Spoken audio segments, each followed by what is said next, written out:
Alright guys, so it's just myself back at the moment. We're still waiting for some of the meals for the lunches. Hopefully you guys can hear me and see me, so if you want to let me know in the chat how things are going and make sure the audio is all good. Uh, this round, bit of an echo, 1 second. Yeah, so this round we will be covering as we said before, Team New Zealand versus the Merc team. So the Merc team just got their very first win of any Merc team to date. So they beat the Queensland team, the reigning champs. And they'll be playing Team New Zealand, who got their biggest loss they've ever had. So New Zealand have played in 2012, no, 2011, 2012, or maybe 2012, 2013. You know what? Let me just check. So bear with me 1 second. All the results for previous years, at least at a summary level, is in Down Under Pairings. So I'm just going to bring that up. So New Zealand played. When did they play? They played in 2012, 2013, and they won both those years. And they've only ever previously lost one round, and that was to Team Victoria back in 2013. This time round, they lost their first round to Team New South Wales, so strong little finish there. And the round appears to have started, and the pairings have begun, which is exciting. Good to see. Good to see things starting on time for once. Ish. All right. So far, we can see that the Heretic Astartes for Team New Zealand, piloted by Stephen, has been put up first. Unsure of the Merc first put up just yet. I believe it's Lachlan Rigg, although they potentially might be entering these slightly incorrectly. So bear with me 1 second while I give them a little bit of training. 1 second.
Alright guys, I'm back. Sorry for that. A little bit of a hiccup there.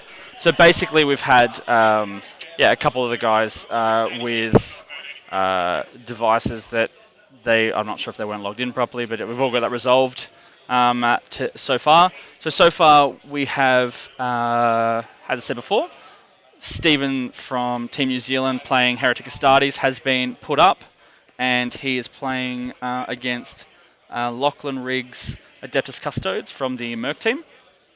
The Merc team put up Richard Owens Knights, and New Zealand have paired Brendan D's Drakari into that. Then we have New Zealand's Knights have been put up, and so have the Merc team's Tyranids. So we'll still have to wait and see how those pairings are going to proceed, but it is coming along. So we've got 11 people on the stream right now. So hey, Master Strider, all good. Looks like you found the list. Good to hear. Master Strider, no. So the Team New Zealand is good? Question mark. So Team New Zealand from 2012 and 2013 dominated the ATC tournament. So the first year they came over, they won all the games, won first, quite convincingly. The second year they came out, they won 5 out of their 6 games, lost to Team Victoria. That year Victoria lost to Queensland, and so it went to countback. I believe that was the first year, actually possibly the only year, first place has been decided by countback. No, sorry. No, last year it was decided by countback as well.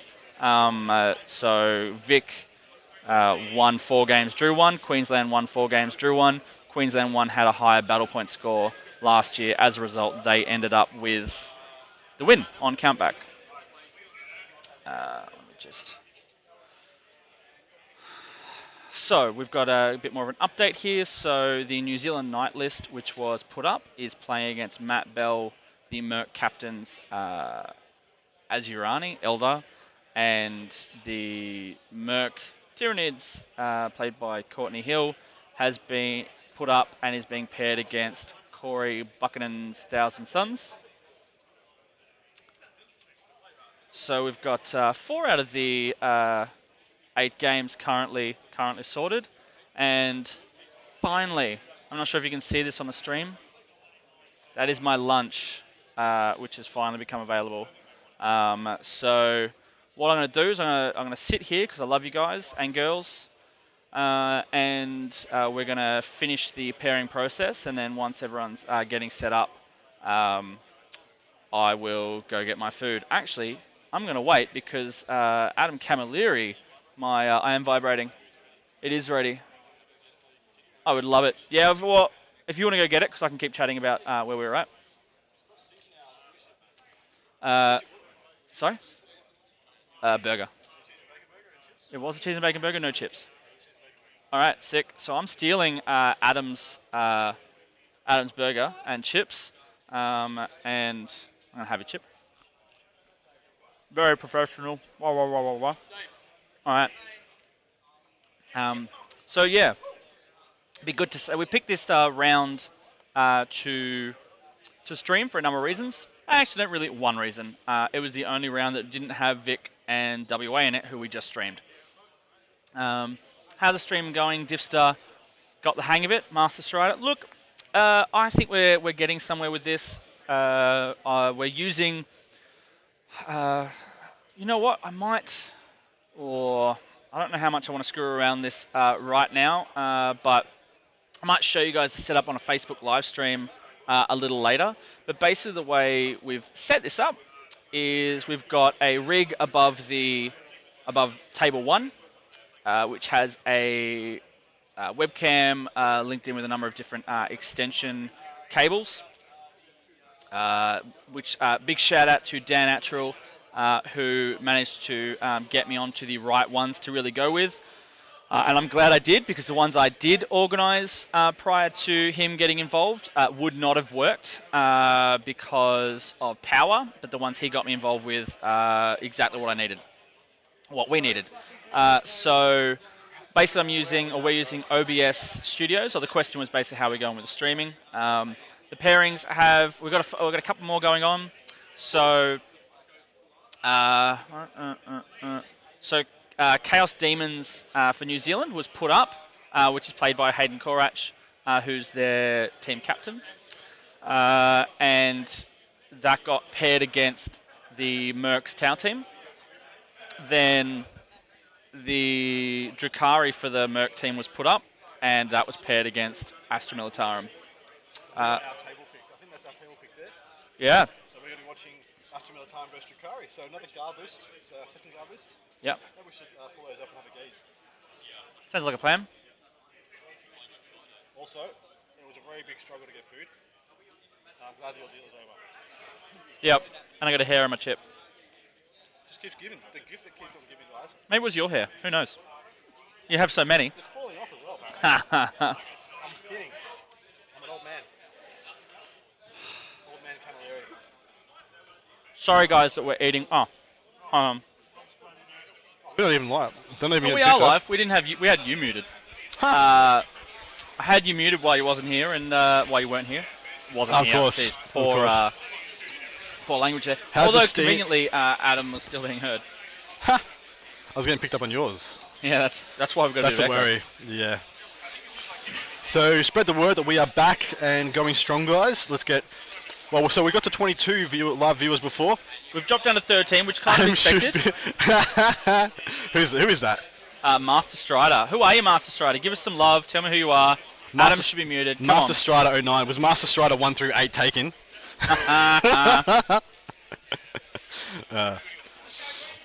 Or are you like, or is he maybe super young? Oh wow! Well, 11, Maybe 9 it's years old. George G. Who's George G? I don't know. Have I George met you? Have I met you, George G? If I have, I totally apologise if I do not know. So the New Zealand team just put up their Eldari, played by Jared Dennis, Oh. and they are putting that against their Astra Militarum. So they're just going to have to fix up. They accidentally selected the wrong one, haven't cleared it out. I might just. Yeah, we met at PE. Oh yes. Okay. Yep. I know who you are, sir. You know? I don't. Yeah. Lovely Oh, to have you man. on. Thanks for having you on. That's awesome. We're getting such a good spread of the community on here. Nice. All right. So looks like we are going to have our second Astra Militarum game to be streamed. Sorry about that. It's just luck of the draw. That's how we work. But hopefully we'll be able to give you, because we know the Astra Militarum stream is here, we'll be able to give you coverage of another game as well. We're up to 15 viewers. Keep spreading the word, guys. Share it. Share that we're on. And but what you'll need to do grow. is it We will looks grow like, exponentially. you accidentally selected the Diffie's wrong one, just you give me fixed some it, advice, as but, he's wont to do. So that You can't but help. shouldn't be Such a Matt kind Bell. soul. It should be. He's also a bit of a twat. There you go. But Thank I you didn't say that. You didn't hear me say that. What? My Nothing. gut? Nothing. Oh no, nothing. Did my gut show up? No. No, totally not your gut. Oh. You got All right. Much better commentators and players. Yeah, Thanks, I'll big take headers. it. I'll take that. That means I'm a pretty good commentator. Appreciate the backhanded comment. Okay, yeah. Okay, so we've just All been right. asked what I think of the Astra Militarum list. So let's I'm have just a going to gaze. put up the. So just linked to the team game that we are covering, and I'm going to jump to the specific game that we're covering.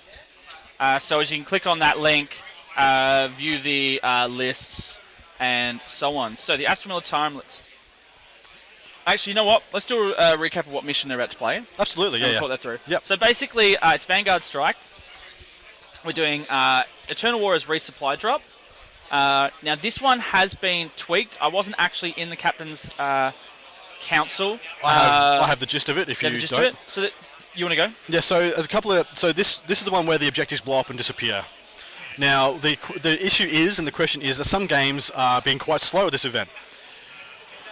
So what happens to the, because the ones that are owned, they're worth differing values depending on how many there are left at the certain time. So at the end of the game, usually supposed to be one or two. I think it's two left. Specifically worded that on turn at the end of the game, the remaining 2 Eternal War objectives are worth 4 victory points. Well, what happens if you don't Get that make far? it that far? Because they blow up on turn 3 and turn 5, I think. Yeah. I think that's the right one. So now they've changed it. So the 3 objectives that are there at the end of turn 3 are worth 2 victory points each. Yep. And then at the end of the game, they're still the same. So they just put that clause in the middle. So there is, like, if you finish early, like turns 3, turns 4, turns 5, there's still a definitive, points to be grabbed. It's not just going to be whoever wins the maelstrom and kill points. Because the worry is there that people will play for just those, ignore the Eternal War completely, knowing that the Eternal War is not going to be a factor in the end result. Yep. So I think that's a good idea. I think that's good. It just brings the... It was my idea. It was your idea? They asked me. Well, fair enough. You heard it here first. Fair, yeah. Or are you just taking credit for it? No, well, that too. All right, let's gaze at these lists. So, let's go with... so Eternal War was resupply drop. The Maelstrom War is Deadlock. Yep. So, with a maximum of 3 cards. Excuse me. Actually, score pick per on turn. that for us. We're just going to read you out the mission verbatim. Oh, we did. Yep. Cool. The Deadlock is basically generate up to 6 objectives on the first turn, 5 on turn 2, and so on and so on. So strategic Deadlock, when using command points, double the cost of those from turn 3 onwards, which most people don't actually get to. Yeah. At the start of battle round 3, when shame. drawing new tactical objectives, the player whose turn it is, selects 3 markers on the battlefield, and determines randomly which one will be run out of supplies. Yep. And then it does the same thing, and then turn 5, as we've gone through previously. Yep. Okay, kill points, first blood, line breaker, etc.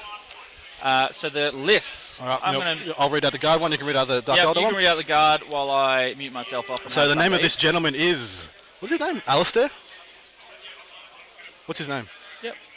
No, Alistair. Alistair. Fair enough.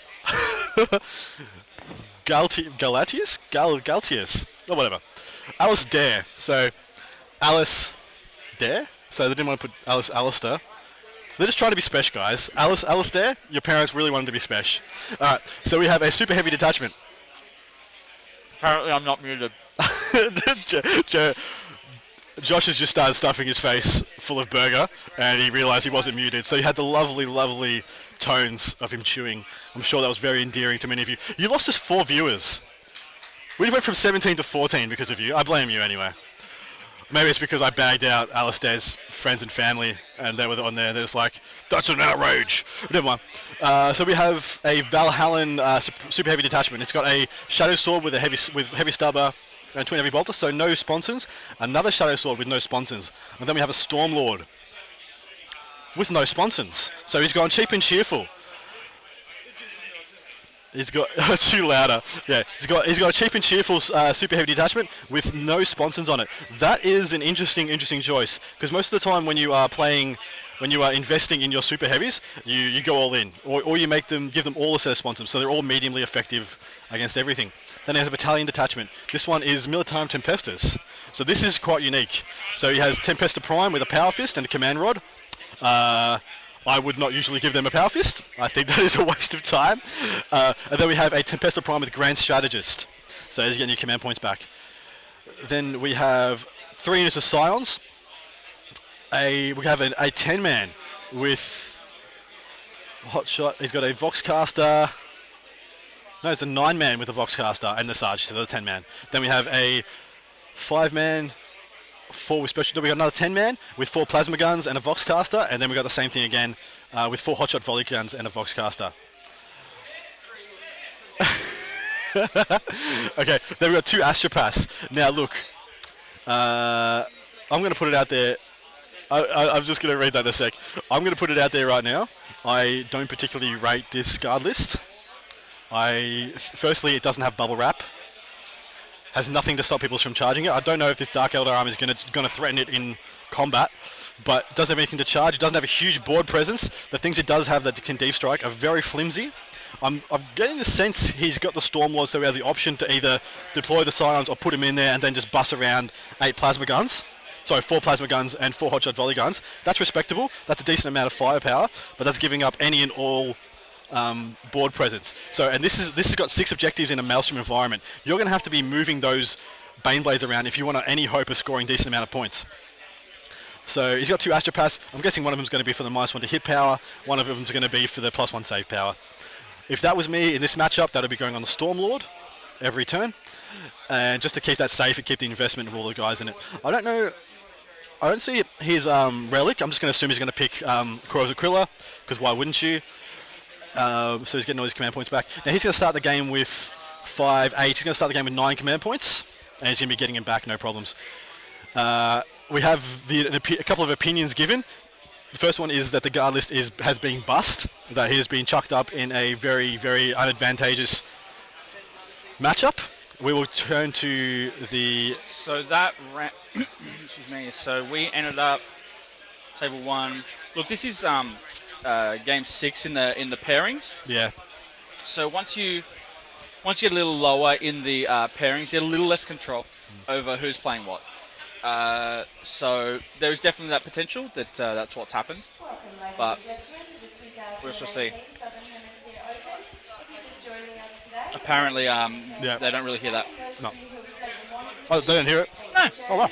Yeah, so we've got another announcement going, which is pretty loud on our end, as said, but apparently it isn't too loud for the mics. Okay, so we're going to have a look at the Dark Eldar army now. You guys say they're being bust, so let's see why you say that. All right, let's jump on in. Back to that game. David Horn? So, Drakari. All right. My turn. Yeah, go for it. So we've got a battalion of Cabal of the Black Heart. So that is a double Archon, 3 units of Cabalite Warriors, 2 units of Mandrakes, 3 Dizzy Ravagers, and 2 Razorwing Fighters. That is a shitload of Dizzy. Then we have 5 Raiders with Dizzies. We then have another battalion of the Witch Cult of Strife with Succubus and Lilith. And then we have 3 units of Witches. So looking at the loadout, we have, as I said, 5 Raiders. And we have probably, the Witches will go in the Raiders. What else we got? Mandrakes. They still got the infiltrate kind of shenanigans. So we've got 1 unit of 10 Cabalites, they'll go in a Raider, and then 2 5-mans of Cabalites with the 15 Witches, they'll fill out the rest of the Raiders, 1 unit each. Yeah. So this isn't as big, a huge, swingy matchup as you think. Disintegrators aren't incredible at dealing with Baneblades. Oh, so I'm muted. Are you muted? Yeah, I muted myself. Haha. So the transports are all going to have 1 squad in them, from what I can see. We've got a 10-man unit of Cabalites will go in 1 Raider, and then the 5-man squads will go in the other ones. Yep. But we have 18 Disintegrators. It's a shitload of disease. So a shitload of Disintegrators. They are not incredible at taking out toughness 8 units. So let's say you got 1 Ravager shooting at, with no rerolls, just to make it easy, 9 shots shooting at a Baneblade. Going to hit with 7, 6 or 7. Then you're going to win with 2. Yep. And it's going to have a 6-up save. So at best, you do 4 wounds there. You can do 2 to 4 wounds, like per Ravager. All those Ravagers don't kill a Baneblade, I don't think. Especially if it's -1 to hit or +1 save. So you reckon a Ravager does how many wounds? 2 to 4. 2 to 4. So let's say 4, and it's 3 Ravagers. Yep. So that's 12. Wait, has he got Archons? He's got reroll 1s to hit and wounds? He's got 2 Archons. Alright, so they'll be rerolling 1s to hit and wound. That'll add some variance. Maybe we'll say 6 wounds from a Ravager. Okay, so that's 18 wounds. They got 26 wounds each. Yeah, but then you've got 6 more Dizzies. Yep, so you need... 1, 2, 3, 4... It's 18 Dizzies all up. Yeah, 18 Dizzies all up. So yeah, from my point of view, I think he pretty much needs to commit his entire army to taking off 1 Baneblade. And if it's -1 to hit +1 save, yeah, I'll keep talking. Yeah, if a Baneblade is -1 to hit or +1 save, and that's the one he's shooting at, naturally you kill the other 2 before you put shots into that one. So yeah, I don't think it's as big a swingy as we expect. But the thing is here, I just see that the Dark Eldar are going to have so much more board control. They are going to dominate the objectives like you would not believe. But the tank can't hit all negatives. Yeah. Oh, I'm absolutely under no delusions about the guard's ability to kill the Ravagers. But the Ravager's ability to kill the guard is not as great as you think. So what I was just getting at, I don't think this is going to be a 20. That's pretty much what I'm saying. What is going to happen is the Dark Eldar is probably going to dominate the board, score every card that's able to be scored, and probably going to win on objectives. Okay, as easy as I can put it, if I was playing this game, I would be trying to get all my Baneblades into charge. They need to be charging stuff. Because of all the neg 1 and sometimes neg 2 to hit units, you need to be charging those tanks to get more efficacy out of your big dudes. If you just sit and try and trade shots with this Dark Eldar army, you haven't got a chance in hell. You could roll a 1 for the amount of shots on your Shadow Sword, and you can't hit. They're -1, and then whenever you shoot out, he'll just go lightning reflexes -2 to hit. You hit him on 6s. You're doing absolutely nothing. So yeah, this is not a good matchup for the guard, but it's not going to be a tabling by any stretch of the imagination for the Dark Eldar. Yeah, it's that crush them strat, and charging them is going to be very pivotal. How aggressive the guardsman plays is going to be very definitive for this. He can get a lot of kill points in this game that he's probably not going to give up that many. So that could be a way he could try and eke out the points that are going to be the difference in Maelstrom, because there's going to be a big Maelstrom disparity here. The guard player almost can't engage with the flyers, them being innately -2 to hit. Hitting them on 6s and shooting any of the guard tanks into them is just a waste of shots. Absolute waste of shots. So there's almost no point doing that. So it's really kill Ravagers, kill Raiders, and kill the squads inside. Get as many kill points as you can to equal out what you're going to lose on Maelstrom. But even then, I still think he just loses on Eternal Wars. Upside to this, there's looks like 2 tanks. Which middle of top screen. How you doing, dude? We got a visit. Pick your head in. Get on screen. So this is the Dark Eldar player. He's just decided to peek in and have a gaze. So there you are. Nice. No worries. We're just looking at you. I was just reviewing your list. Some of the boys are saying 18 disintegrators. I don't think you have enough. They're disappointed in you. You couldn't get 20. Nah, you should be looking at this guy here. How's it going, dude? Now the other guy's got to come have a look. Yeah, if one of you can have a look. Absolutely. Yeah. Is there some sort of error in the middle top of the screen? Looks like 2 tanks. What are you talking about there? Which tanks? The Baneblades? Okay, maybe one of the terrain pieces looks like another tank. Is that glare annoying anybody? That glare strip through the middle of the board? It's gone. That's really interesting. And it's back. Okay. Hey, whatever. We kept going to matchups. Okay. Nah, it's just a terrain. Cool. Good to know, man. Thank you. Yeah, we've picked. What do you guys think of the terrain? Is this a good enough standard of a table for a live stream? Like, because we could easily add 1 or 2 more bits of terrain for this, but we thought we had a good mix of line of sight blockers, of multi-level ruins, and of area terrain. That is true. Yeah, they do really match. It's almost like we planned it, which we absolutely did not. It's totally luck of the draw. So my prediction for this game, if I had to say it right now, the other guys, move on. See, we're so close to the table, and we did that on purpose so that we could see what was going on better. So if we had to, if the camera wasn't picking it up, we could just tilt our heads, get a bit of a gaze of what's going on. But yeah, we are admittedly pretty close, and one of the players is trying to get a look at my predictions. Yeah? My dad was at home. Oh yeah? So what was your dad's name? I don't know, he's not watching. Oh, he's not watching. If he could, where would he watch it? Twitch, and then search for Down Under Network. So what's your name, dude? Alistair. We got Alistair with us. So you are the guard player. What's your prediction? How do you think you're going to go? You think you're fucked? Not ideal. Yeah. Fair enough. No, it's not ideal either. Well, that's the matchups process, man. That's how it goes. My compatriot's back. Best of luck, dude. No worries. What's this in the middle of the board? Is that glare? Yeah, where's that coming from? when I look over to the table, I can't see it. And it's gone away.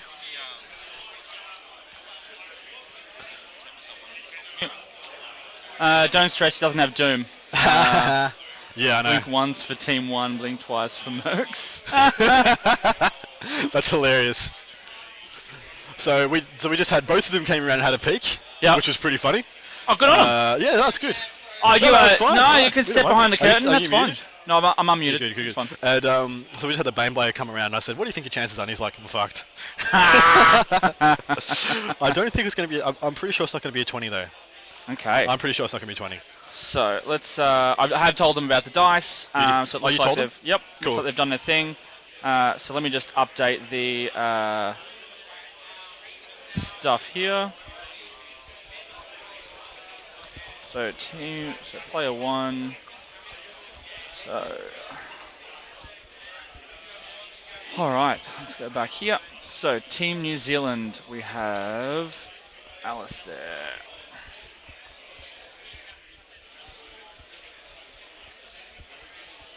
And Team Mercs, we have Robert? No.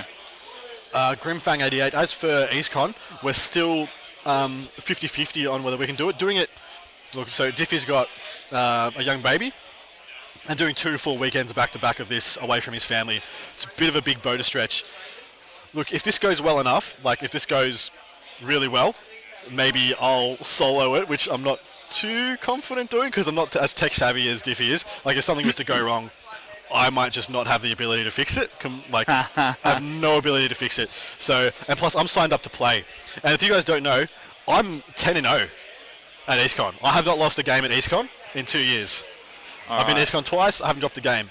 And while I'm taking Templars, and it's very unlikely to happen again, I still have a bit of pride that I want to go there and do well. So we'll see what happens. Yeah, so just had the chat come through. It looks like during, at some stage, the camera has been moved a little bit. So we are slightly ajar. So I'm trying to work out the best way of handling that. Just move without this table. Yeah, if I move this table, no, it's the wrong table to move. We want to move the other one, which is a little harder. So bear with us 1 second while we go over and do it. Chill out. Yeah, so basically what we want to do... Bear with us, guys, while we try and work out the best logistic way of handling this without interrupting someone's game. So...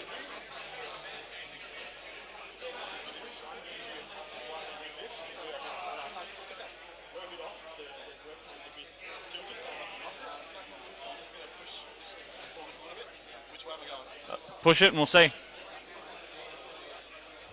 Yeah, keep going. That'll do ya. Yep.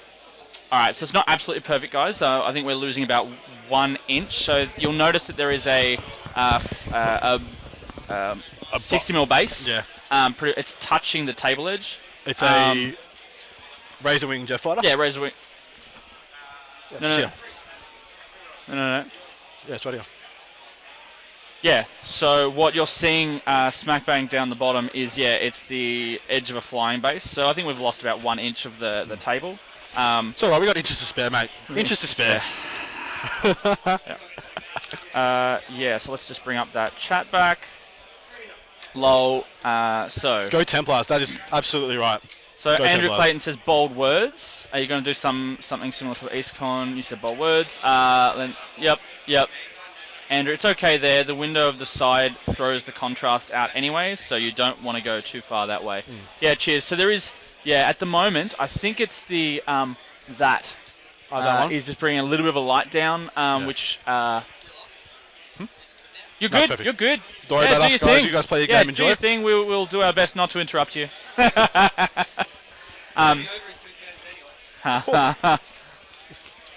All right.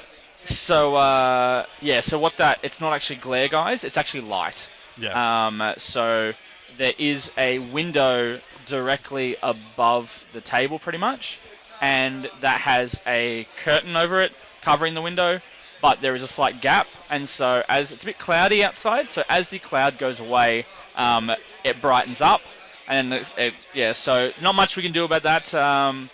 It's, as I said, it's not that it's glare. The rest is being shadowed Yeah. by effectively the curtain. Okay. Master Strider never have glare issues in the UK. They don't get to see the sun. Savage. That's brutal. That is savage.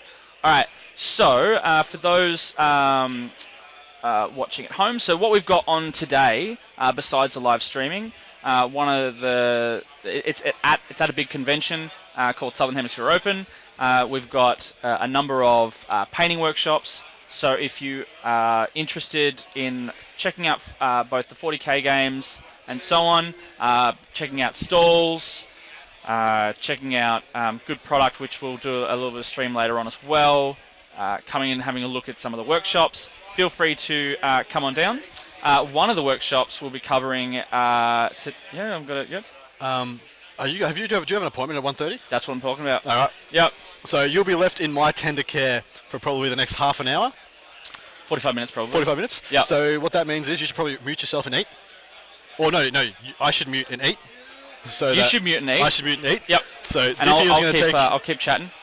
So basically, Mike and Emma from Objective Secured, who are these guys, have been nice enough to let us run our first stream with you guys on Twitch at their event. What they've asked from me is to run a tournament organizer workshop.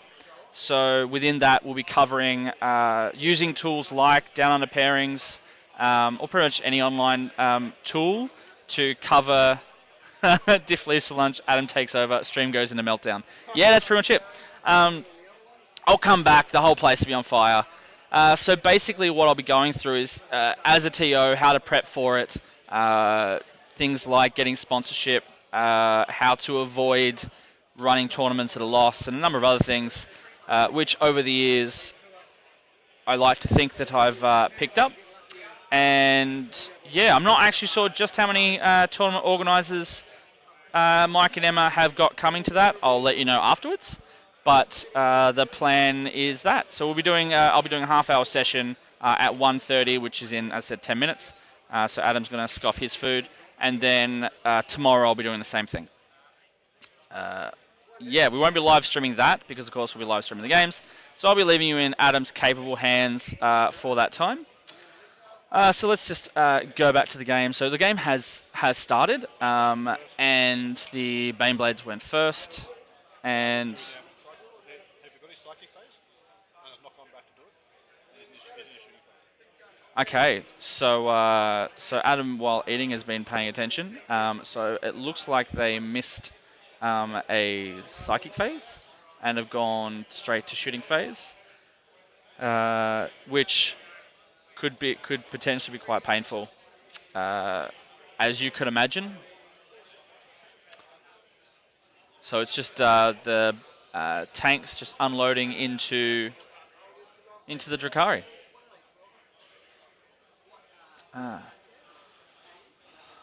Okay.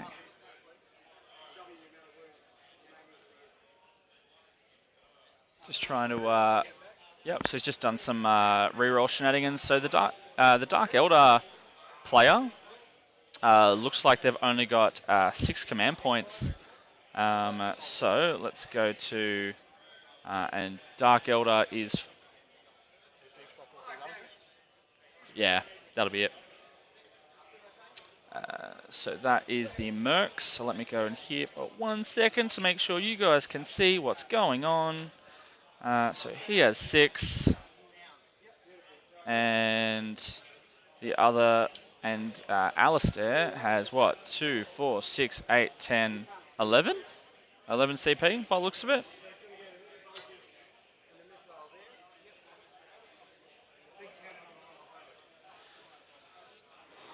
Alright, and we are...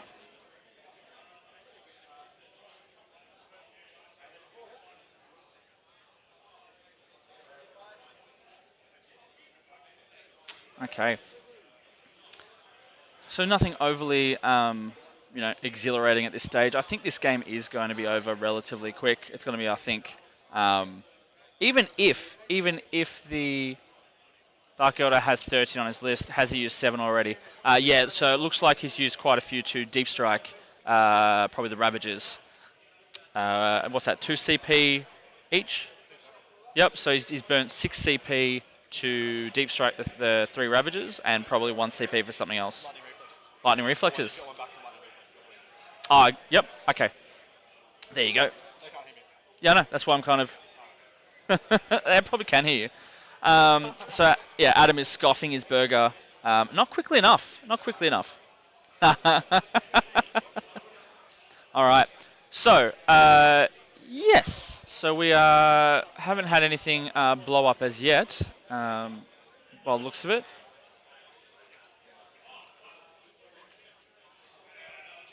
So this round, we've had a little bit of a hiccup, or I don't know if controversy is the right word I'm going to do, a heated debate. We'll go with heated debate with the WA and Queensland pairings.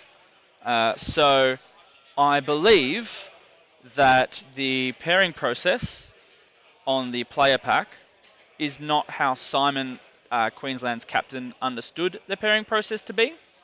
And I think he potentially was having a bit of a debate about how that pairing process would work. We've got 13 people on the stream right now. Really would be great if you guys want to hit that share button, give us some love, share it in your Facebook groups, all that kind of stuff. The more people we get on this stream, the more questions you guys can give us on that chat, and the better interaction we can have. We will also try and be doing a bit of a walk around at some stage, which we were hoping for a little bit longer lunch break, but due to a late start, completely out of our control, we have the lunch break was, I think, cut a little short. So as a result, we pretty much dived straight back in. Lunch was a little slow to be cooked, but the burger was pretty nice, so that's pretty good. How long are the games? How are the other games going for time? So far, we've had quite a few games not complete naturally, which is disappointing to see, but not unexpected. And if I just have a look, I can give you guys some stats. So far, we have had a total of 24 games in the first round. Of those, we averaged 4.37 turns. Of those 24 games, 5 of them ended in a tabling. 10 games ended naturally, and 9 did not finish. So whether that be they got 3 turns, 4 turns, etc., keeps track of all that in Down Under Pairings, so as we can start seeing what sort of trends there might be and so on. The average game time in the first round is a little hard to determine because normally we do that based off the start of the round to when the game was submitted, but because of the team pairing process, it's hard to tell when the game actually started versus when the round started. But the idea behind it, I'll give you guys a little bit of an update of what the player pack has the round times as. So we have 15 minutes allocated for the round matchups, which personally I think is running it very tight. And then we have, I want to say, if I can do my maths there, 2 hours and 45 minutes for the actual round itself. So what we've seen is a number of the games have probably started a little later, because I can tell you now, none of the pairing processes, none of the matchups were done in 15 minutes on any of the rounds at all. So what ends up happening is that eats into the actual game time, and that is on the captains. That is their responsibility to make sure they get the pairing process done. Oh, and look, I think that's something that we can look into next year. I think 15 minutes. Speaking of timing, to make sure I'm not late, I'm going to leave you in the very capable hands of the lovely... Capable is debatable. But we'll find out. We're going to discover together. I've never eaten a burger that quick. Make sure you take your food with you. See if you get a chance to eat it. We're going to stay fueled, guys. Talking this long and with this much passion and excitement just takes it out of you. Okay, now... I have the power. I am in control. You are stuck with me. Oh, I'm flicking around, doing stuff. Let's have a look at some... let's have a look at the table. That does no good to me. Where are we here?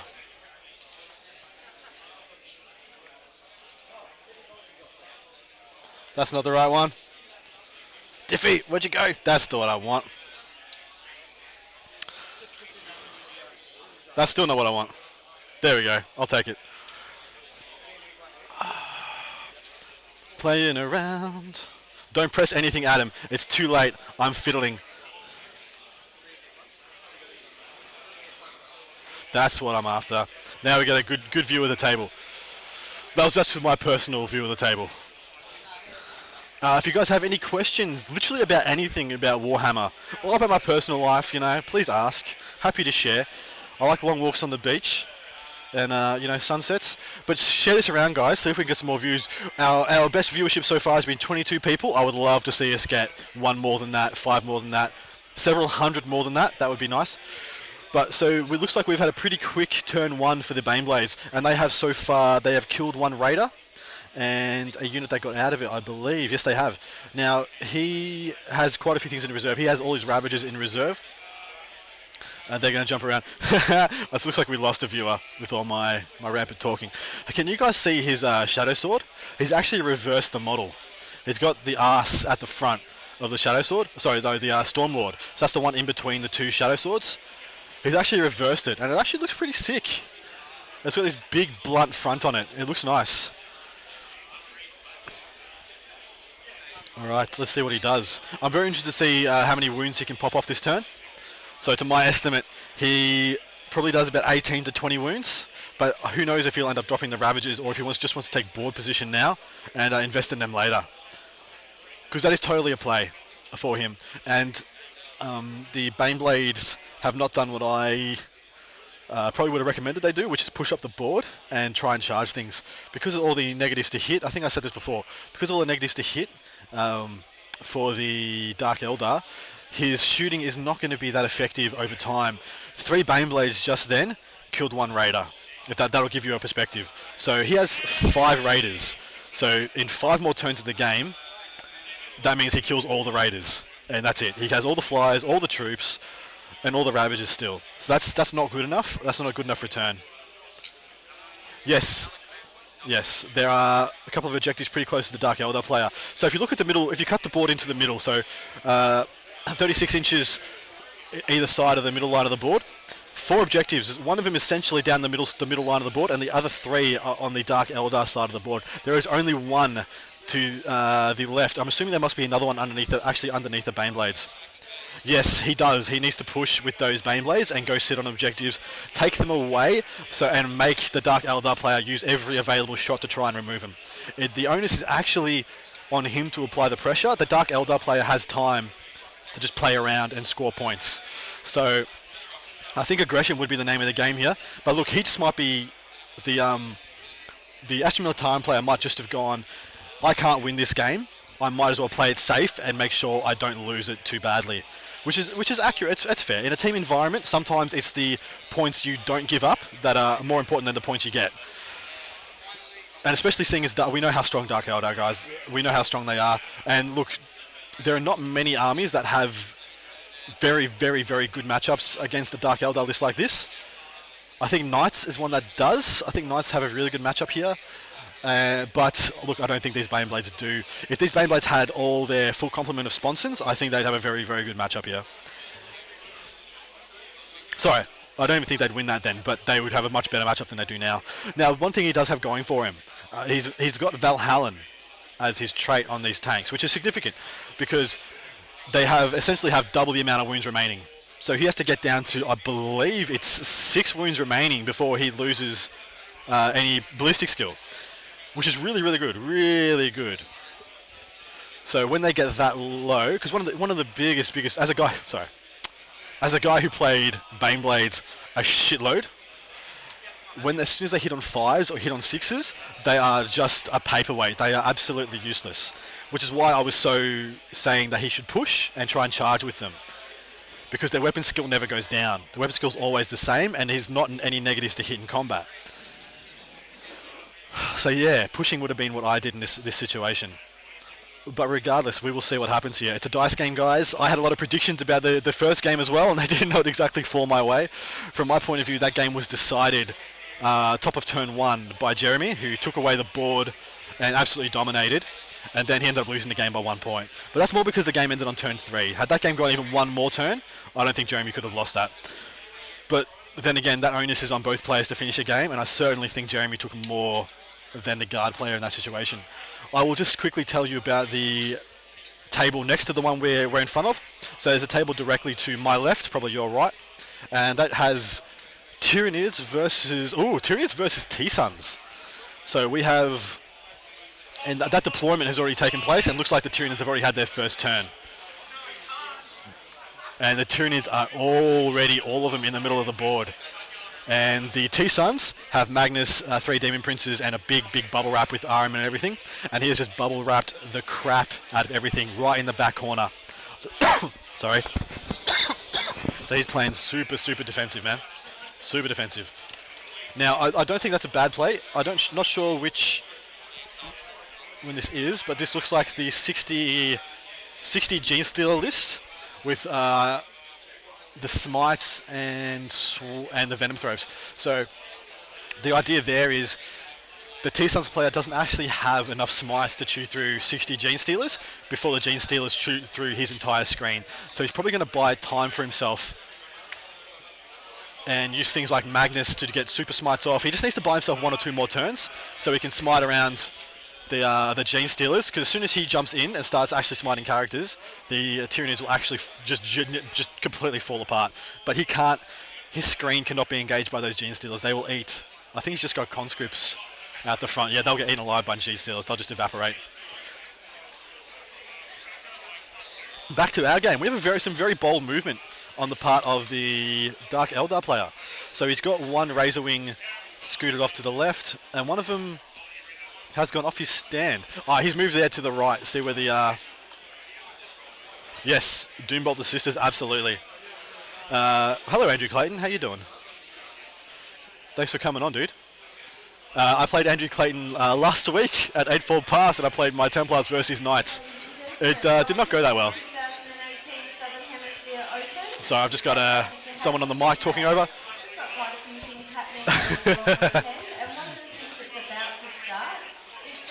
Just waiting a sec until the mic finishes up. Is upstairs on the RPG Friday board game floor, and he's about to talk about Down Under Pairings and how that can work. Andrew Clayton's finishing his Knights off. So Andrew Clayton's is a good painter, and his Knights look gorgeous. They're yellow and grey, I believe. And I think they're pretty nice, pretty sharp. And he's more than happy to talk to you about how Down Under Pairings can Clearly the Templars won. I wish the Templars won, man. Templars versus Knights, it's not enjoyable. Okay, so we have one Razorwing in front of the... I think you guys can see it. Right in the so the middle line of the board in the right hand third. So just in front of that Raider. It's off its base, just so we can park it there. We have a Ravager that has been deep struck.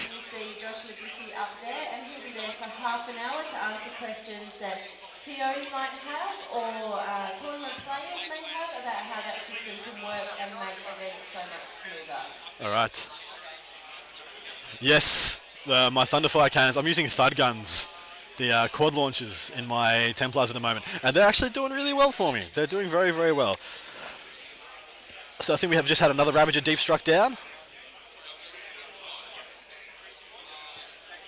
No, the Rapiers with the quad launchers. So the Thud guns. So the ones that don't need line of sight. I'm finding with Marines that having a unit for more than one that you know will be there for more than one turn is really important. Like bankable damage for Marine armies is really hard to come by, and one of the best ways and best sources of getting that is line of sight shooting. And we've just had the third Ravager be dropped. No, unfortunately there is not a... Is there? I think there's one Orc army here. I think there's one Orc army in attendance.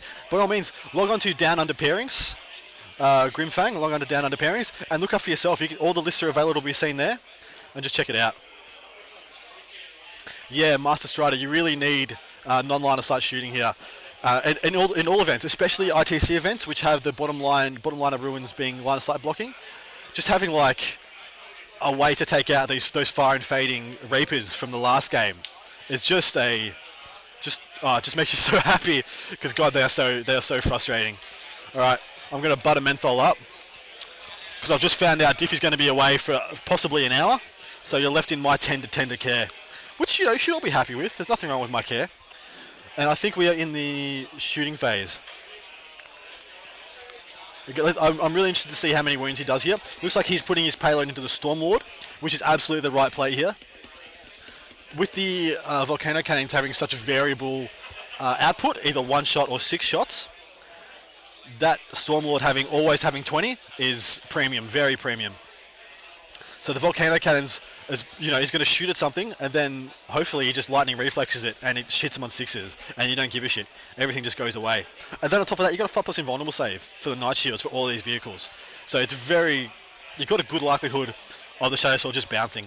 And then even if it gets 1 through, it's unlikely that 1 will kill one of these tanks, because they've all got 10+ wounds.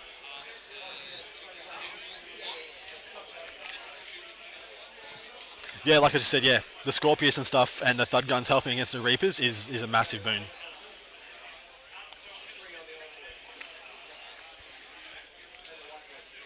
Where are we up to?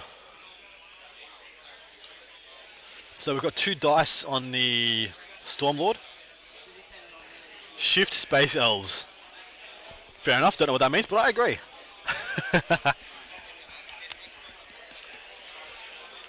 Couple more Disintegrators going in. I'm guessing this is just single Ravagers plonking off now. Single Raiders plonking off now. The Ravagers are probably already shot. Shifty. Okay. I think 4th edition they sucked, and 5th edition they sucked as well. But 6th, 7th, and 8th, I think you can safely say all the Space Elf variants have been pretty strong. Harlequins being the least of it. But the fact that you can put them all together makes them super, super tough. Diffy has just rejoined us. What is going on? What is going down? This is like a long time a lot shorter time than I expected. Well, that's fair. Yeah, I didn't trust you with the stream, so I came back early. No, look, I'll call a spade a spade. Basically, we organised the tournament organiser workshop like yesterday, the day before. And most of the people that would be interested in doing it are currently running events. So that was a genius, is what I have to say to that. What we might end up doing, look, whether or not we run it tomorrow at the same time or whether or not we try and aim it more for a break, we're going to reevaluate that. Look, in the end, this was something that Mike and Emma asked me to do last minute because they thought there are a number of tournament organisers currently in WA, in a number of different game systems, who are using spreadsheets, paper, scorecards, all that sort of stuff. And Mike and Emma saw the light and felt that they needed to use paperless, and they went with Down Under Pairings. Nice.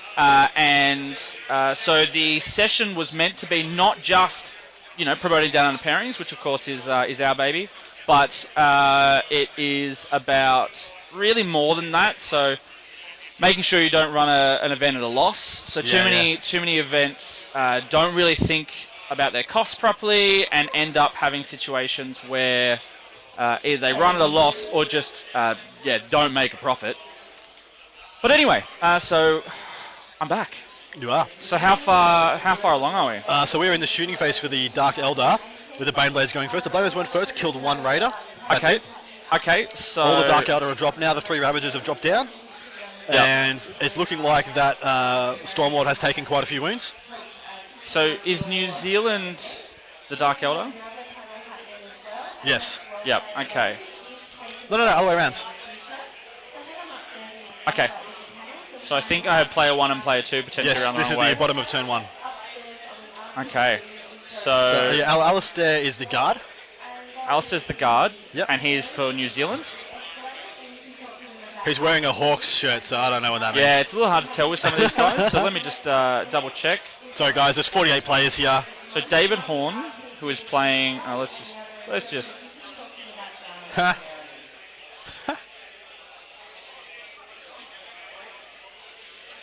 New Zealand. New Zealand. And so New Zealand is the guard. They had their first turn. Okay, so they were player 1. Yes. which is what I said. Yep, so what are we looking for command points? I don't see any So it left looks like for the Dark Jakari's Eldar. used them all. Yeah. And we've That's got very 2, 4, 6, 8, 10. Am I seeing 12 for the Astra Militarum? I need to check that because he doesn't start with 12. He must have gained a lot.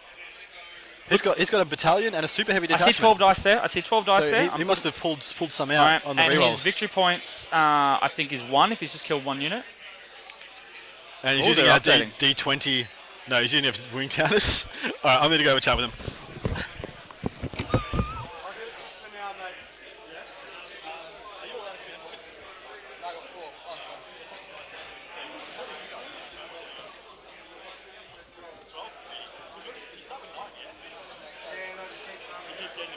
Alright, yeah. So, it looks like there's 4 command points left for the Mercs. 12 is for the Alistair and his guard.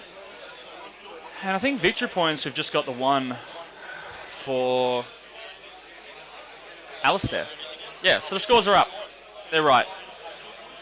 Yes, Astra Militarum had turn 1. That is correct. Okay. That's what happens when I walk away for a little while. I lost a little bit of track of what was going on. And...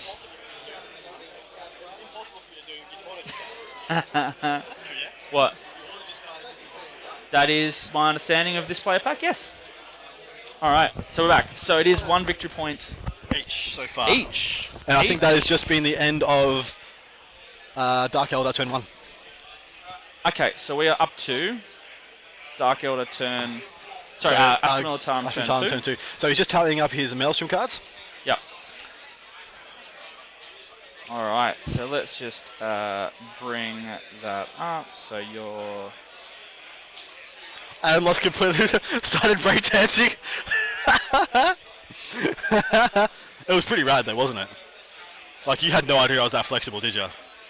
I knew you were impressed. It's okay. It's okay to be impressed. I'm just gonna answer a message. Love your work. Love your work. Yeah, Master Strider 09. I wish you were Master Strider 01 to me. Oh. So, nothing overly exciting to report. Although I have the table next to us. So, in our direct line of sight, there is the table that we're streaming, and there is the same table that we saw, which had Mansky on it versus Mitch in the last round. This round, it's the Tyrannid Horde. I already told him about this. Walk past, and there are a million Gene Stealers. There are a million Gene Steals. And the T-Suns player played it really well. He deployed all his characters well back right dead in his corner. Yep. And he's popped out now because he wants to try and smite away some screen. The thing is, if Magnus can get past the screen, he can eat all those units alive, just eat them alive. So it's almost a mirror match, funnily enough, except his screen of Gene Stealers is so much more deadly than the Cultists. Yeah. Alright, we got 4 subs because of it. 4 subs because of what? Started breakdancing. Oh, yeah, some 4 subscription because I was breakdancing. I am actually creepily flexible, guys. Please tell me you were actually breakdancing. No, I wasn't. Oh, don't get your balls I out. can touch my nut. I touch my shoot in my nose. I can put that properly. I can scratch my head with my foot. Hello, Diffie.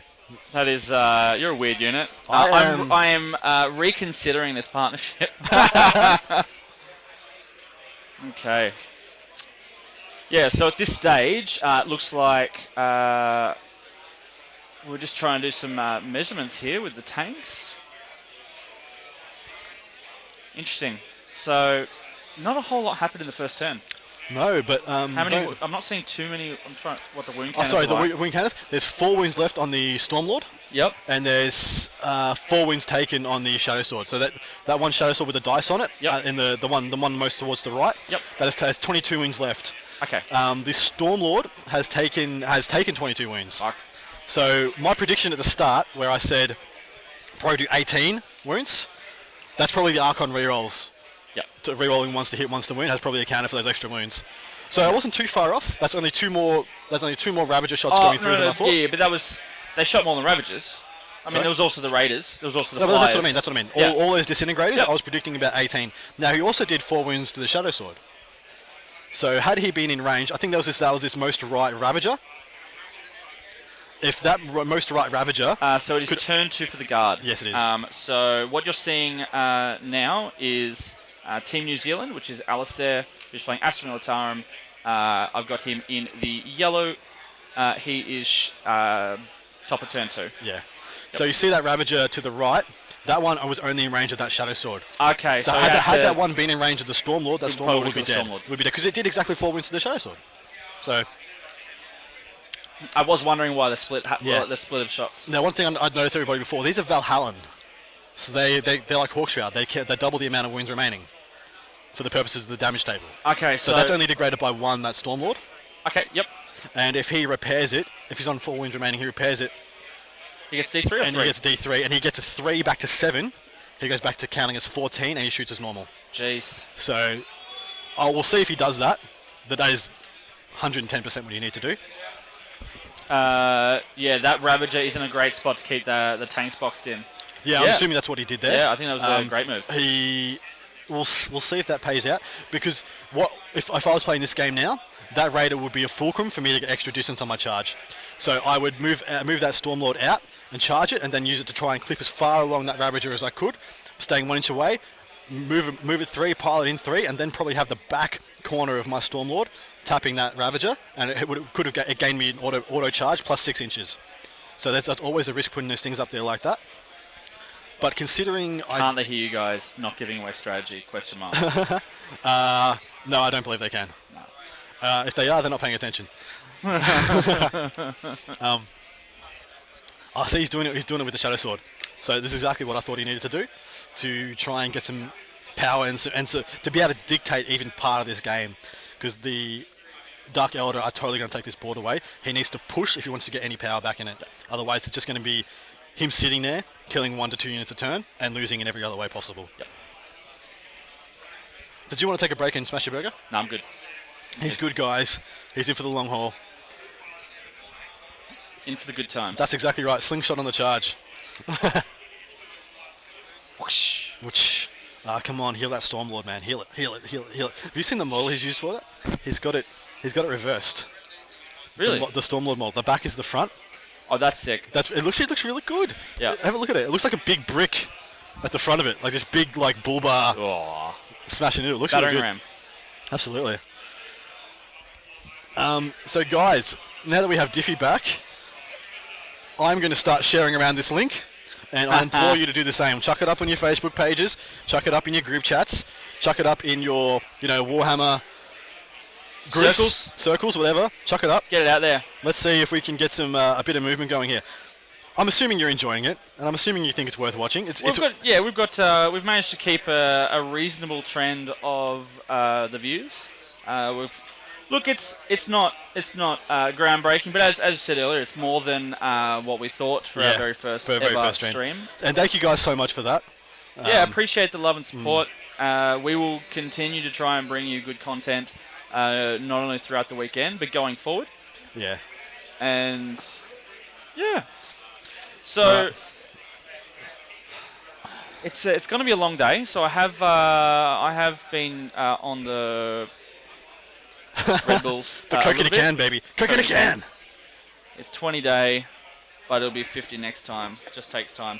Yeah, agreed. So look, as I said, this is our it's our first live stream. It's our second video.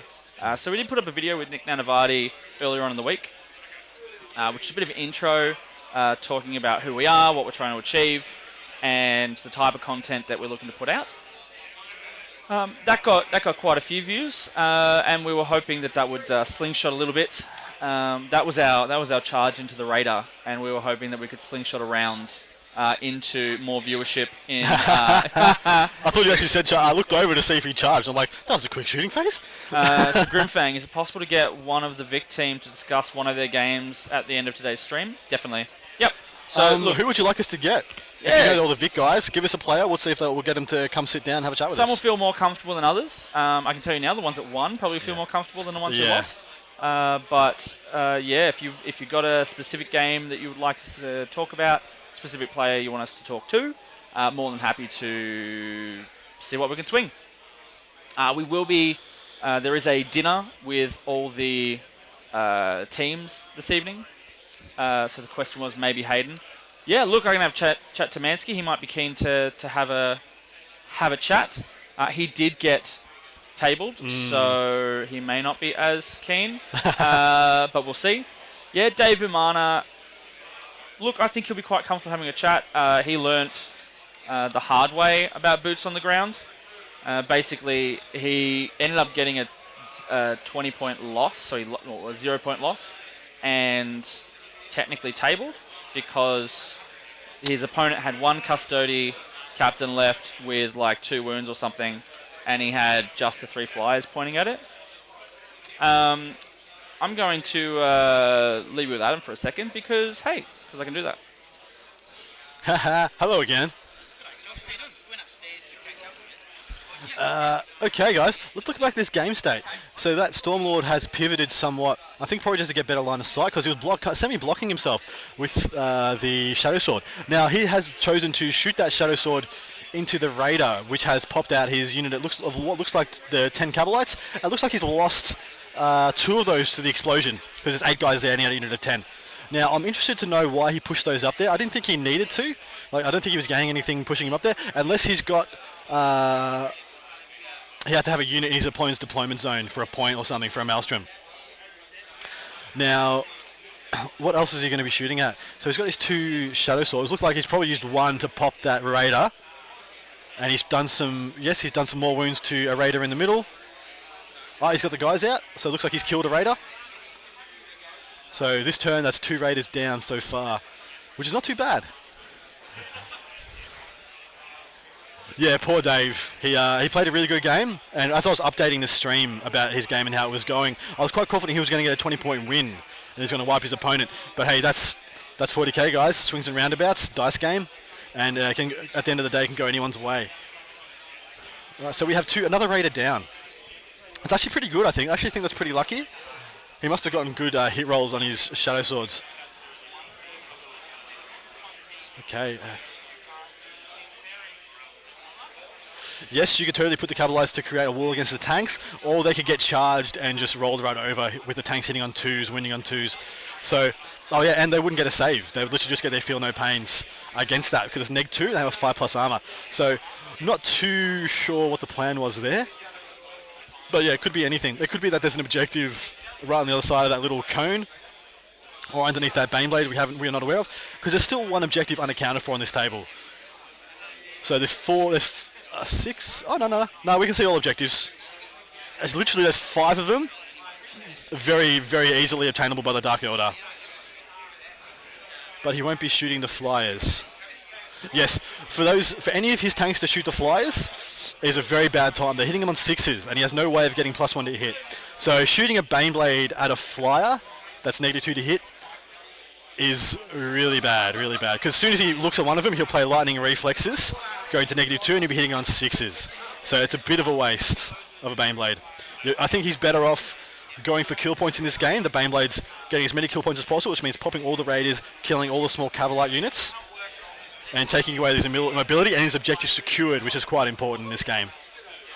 Keep in mind, I think there's still Scions inside the Stormlord. In fact, I think he's got a squad out of him there.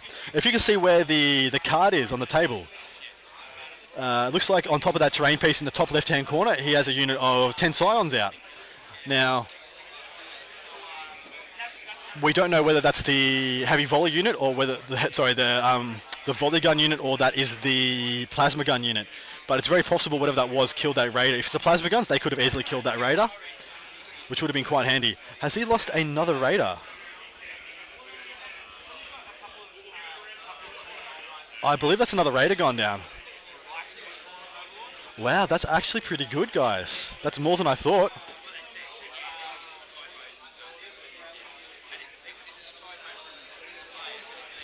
Told you, boys, this wasn't going to be a 20. There was no way this is going to be a 20. You absolutely can shoot out of a Stormlord. shooting out of Stormlords is really good, especially if you did what I used to do, which is put 3 mortar teams in it and have 18 D6 mortar shots coming out of the back of a Raider. I thought that used to be very savage, very savage. I'm just going to note that the guard player is really, really happy with himself. He just did a small victory dance because I believe he's absolutely stoked. He's absolutely stoked with how he's doing. Realistically, there is very little chance that realistically, there's very little chance of that Stormlord surviving past next turn. And with 4 wounds left on that Land Raider, he's shooting the hot shots now. So yes, that unit in the Jeez, I go away for 2 seconds. You start talking about Land Raiders. There's no Land Raider in this. What did I say? Did I say Land? You just said Land Raider. Oh, whatever.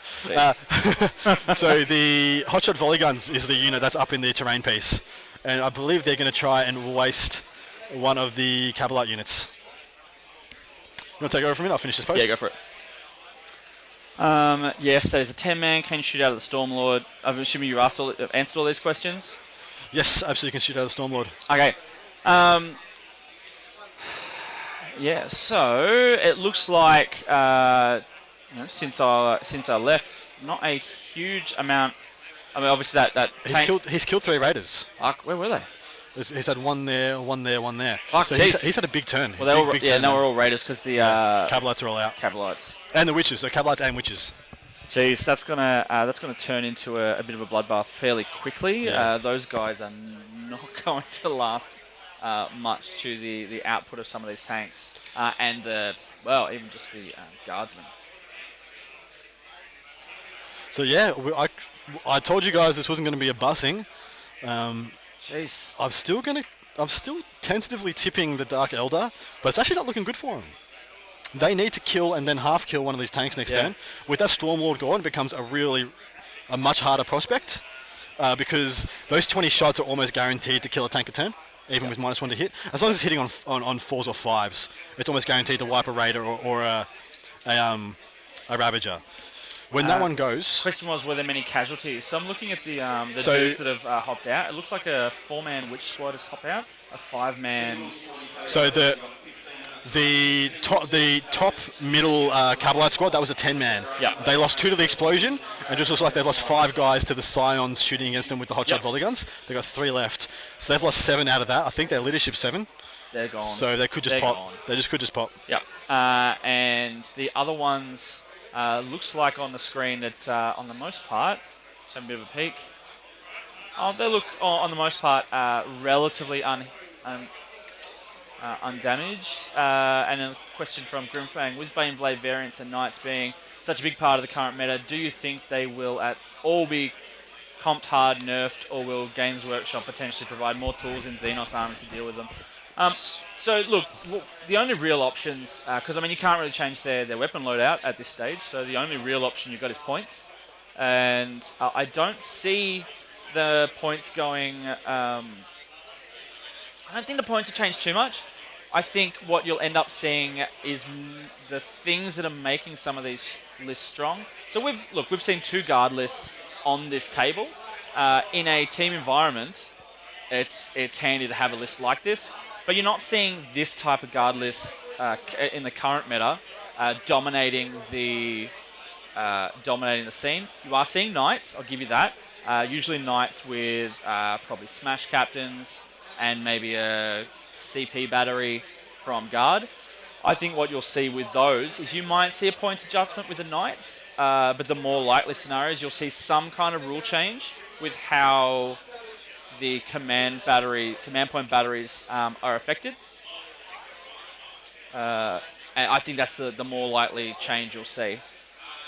Dark Elder has so many objectives, I don't know why you'd bother moving forward. It's a good question, or good point. Yep, team lists are different to solo lists too. 100% Master Strider, that's definitely. So the team list, for those who are unfamiliar with the team environment, is basically in this style event, because not all team events are the same, but in this event, each faction can only be used by 1 player.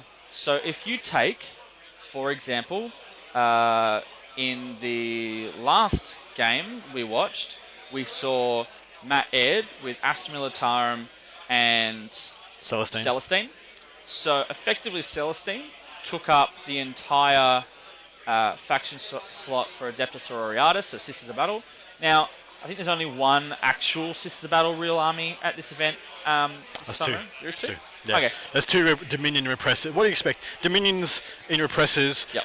The only difference between the two, they've both got 3 Instant Dominions and 3 Repressors. One has all Melters, one has all Stormbolters. Yep. 2 different lists. One of those is playing for New South Wales. I think it's Jason Collins. The other one's... He's playing BA. Yeah, no, BA Sisters. Okay. Yeah. And the other one is being piloted right now by Lee Abbey, but we know that's subject to change. Yep. Lee Abbey yes. for Victoria. Lee Abbey for Victoria. Yeah, so if you've got a list that, for example, you want to run some form of soup. So Pete Platel's list has Gilliman, Smash Captains and Mephiston, and a battalion of Ultramarines. So he's taken up the Space Marine faction and the Blood Angel faction. So no one else on his team can use those factions. So what you end up is quite a diverse range of lists, which I think is really what makes this event such a cool event. Because you end up seeing lists that aren't your standard top tier lists that you might see at tournaments, because a lot of tournament lists, they can choose whatever faction they want, of course. So what you see is someone just effectively wasting a faction if they try and take a tournament standard list. And so we end up seeing more diverse lists. People try and create their own thought process. Because you know that on a team list you can only have one Ynnari, you can only have one Questor Imperialis Knight list, then what you end up seeing is that you go, alright, well, I need a list. I know they're going to have Knights, so I want a list that beats Knights or can play against Knights to affect the way the pairing process works. Yeah, so that 100% team lists and solo event lists are a completely different kettle of fish. And so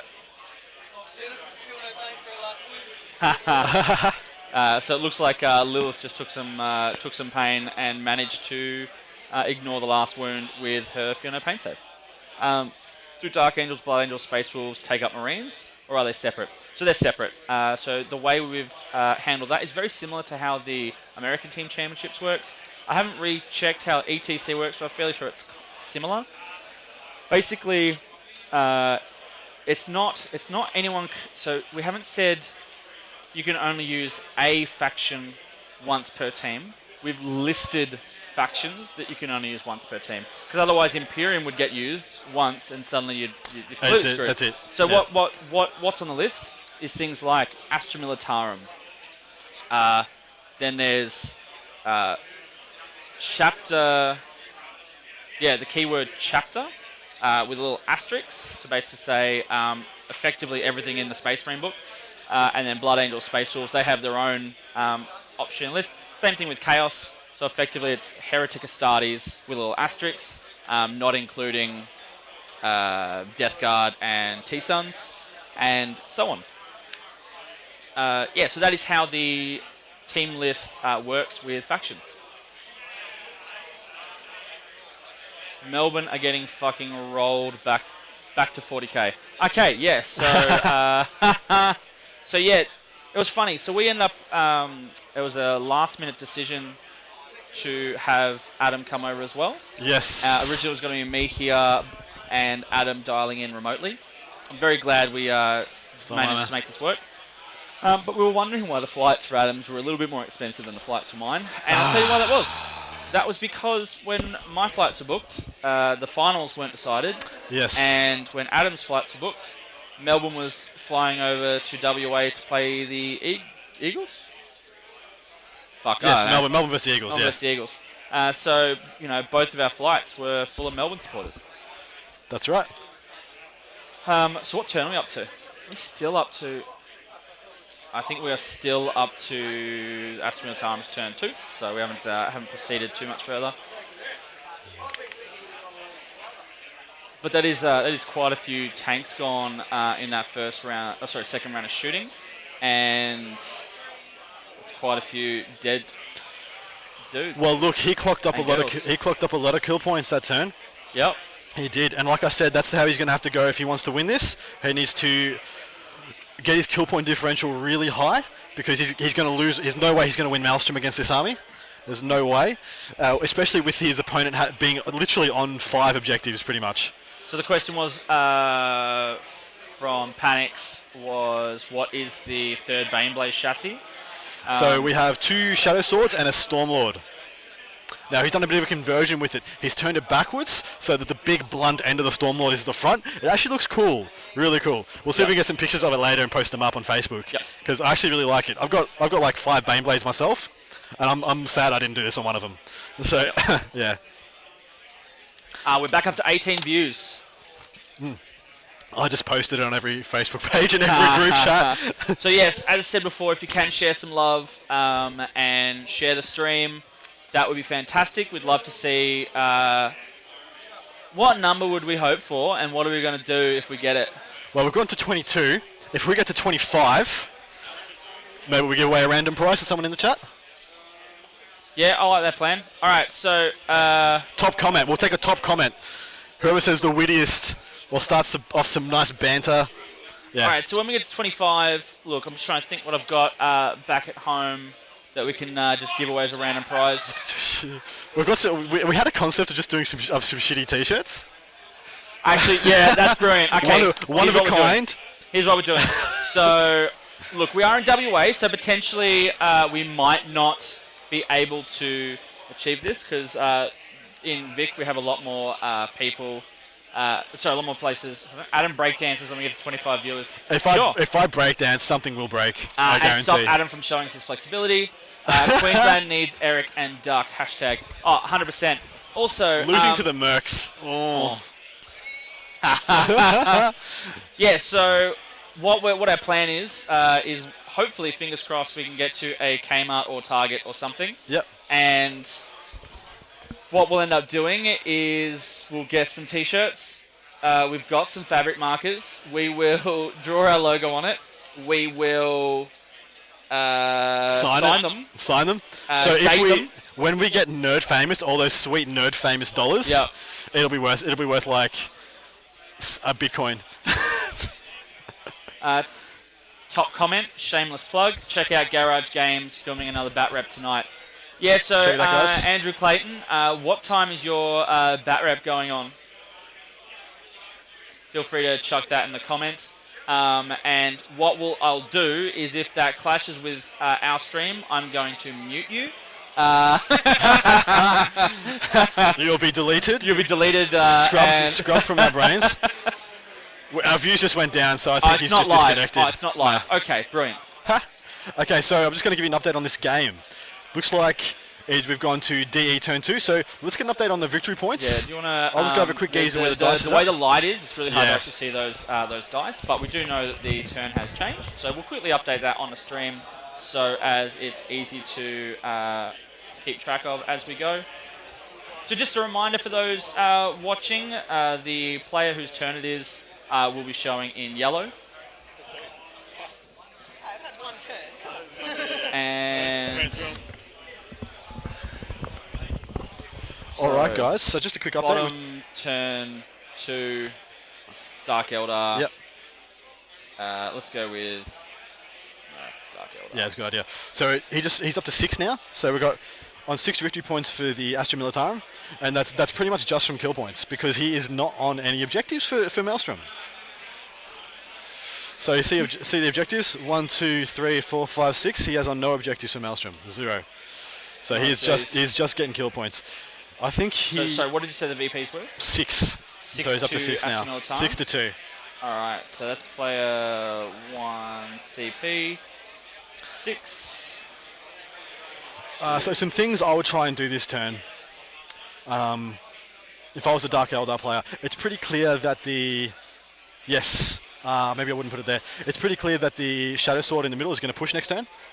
He's probably going to go the... Is that the one that has like 1 or 2 wounds left? No, that's only got 4 taken. 4 taken. The Stormlord directly above that is on 4 wounds left. Okay, so the one below has 4 wounds taken. I reckon we're about to see that Stormlord disappear from the flyers. Yes, absolutely. And look, he's lost a bunch of the Raiders, but he hasn't lost any of the Ravagers. No, none of the Ravagers. So he hasn't lost enough of the Dizzies to...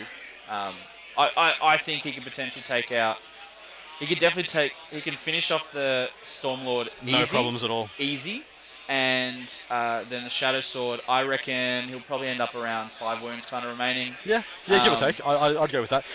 Actually, no, we'll make a difference. I'm going to say we'll go with 12 wounds remaining. 12 wounds. Just so we have a disparity. Okay, just so Discrepancy. Yeah. Yeah. Okay, so this is what I would have done if I was in the Dark Eldar's position. Yeah. I would have railroaded that Shadow Sword using the 2 flyers. Place one directly in front of it, and place one directly below it. Yep. So that it can't move in his turn, but back up. Yep. If you need to keep that away from you have entire board control, entire objective control. You just need to stop it moving for 1 or 2 turns. Yep. If he has to back up in his turn, he's moved away from where he needs to be. And that Shadow Sword on the left is nowhere. It's nowhere. It's nowhere relevant to this game.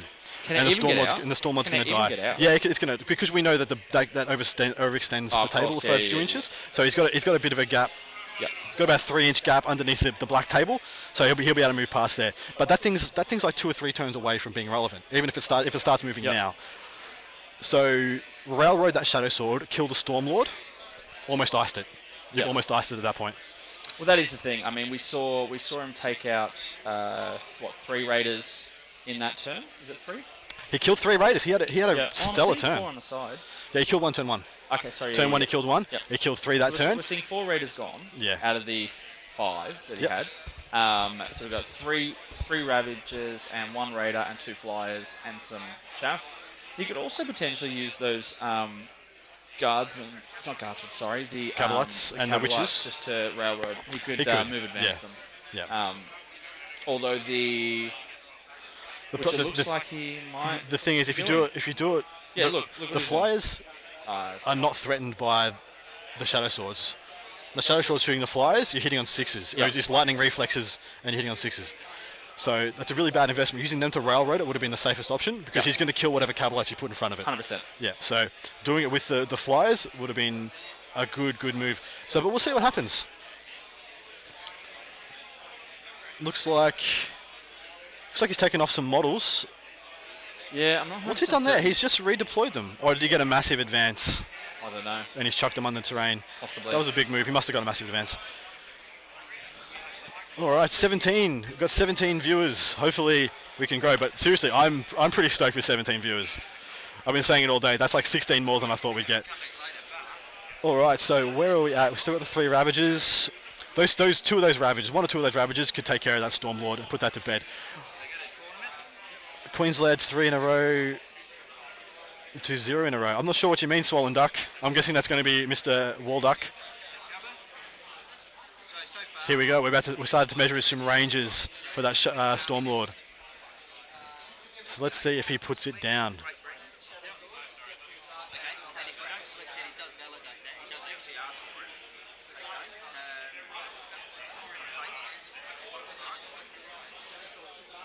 Shadow Swords going to cop some fire.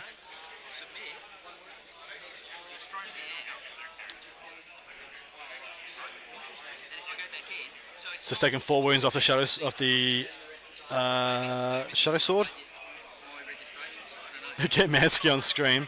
We've already put Vic on so far, but probably Vic will end up being on either game 3 or the last game today. But hopefully we'll get like one of the teams we haven't had on yet. Haven't had New South Wales on yet, and we have not had Queensland on yet. Well, you know what? Let's give you guys some options. So while we're having a look. I go to... So I'll just keep watching the games, guys, while we fiddle around. So round 3, we have New South Wales playing WA, we have Vic playing Mercs, and we have Queensland playing New Zealand. So at this stage, there isn't a round where we haven't seen somebody. That we haven't seen one of them. So hey, if you give us a shout out, so from now, the first team that gets 2 mentions... We'll cover that round. Yep, 2 mentions by 2 different people. We will cover that round next. By 2 different people. By 2 different people. Yeah, it's a good call. So your vote is, just say any of them. It doesn't matter. We've seen all of them once by the end of this. So we just got some shooting going at the Storm. He's actually putting a lot of fire into the Shadow Sword up front. He's not piling on the Stormlord as of yet. I think he's about to now. For those, so Master Strider said you pick. So we've had 2 come from Queensland. 2 come from Queensland already wins. Yep. Yeah. Yep. So done. we're covering Queensland versus New Zealand for the next round. Yep. Solid effort. Okay. Poor. You guys, sorry guys. Eric and Walduck too quick. Swolduck. Yeah, it is. It's him, isn't it? It's got to be Walduck. Oh, definitely. It's got to be. Who else is gotta that going to be? I don't know. Some other guy named Duck. Just a coincidence. Quack quack. Flying V. Yeah. Flying V.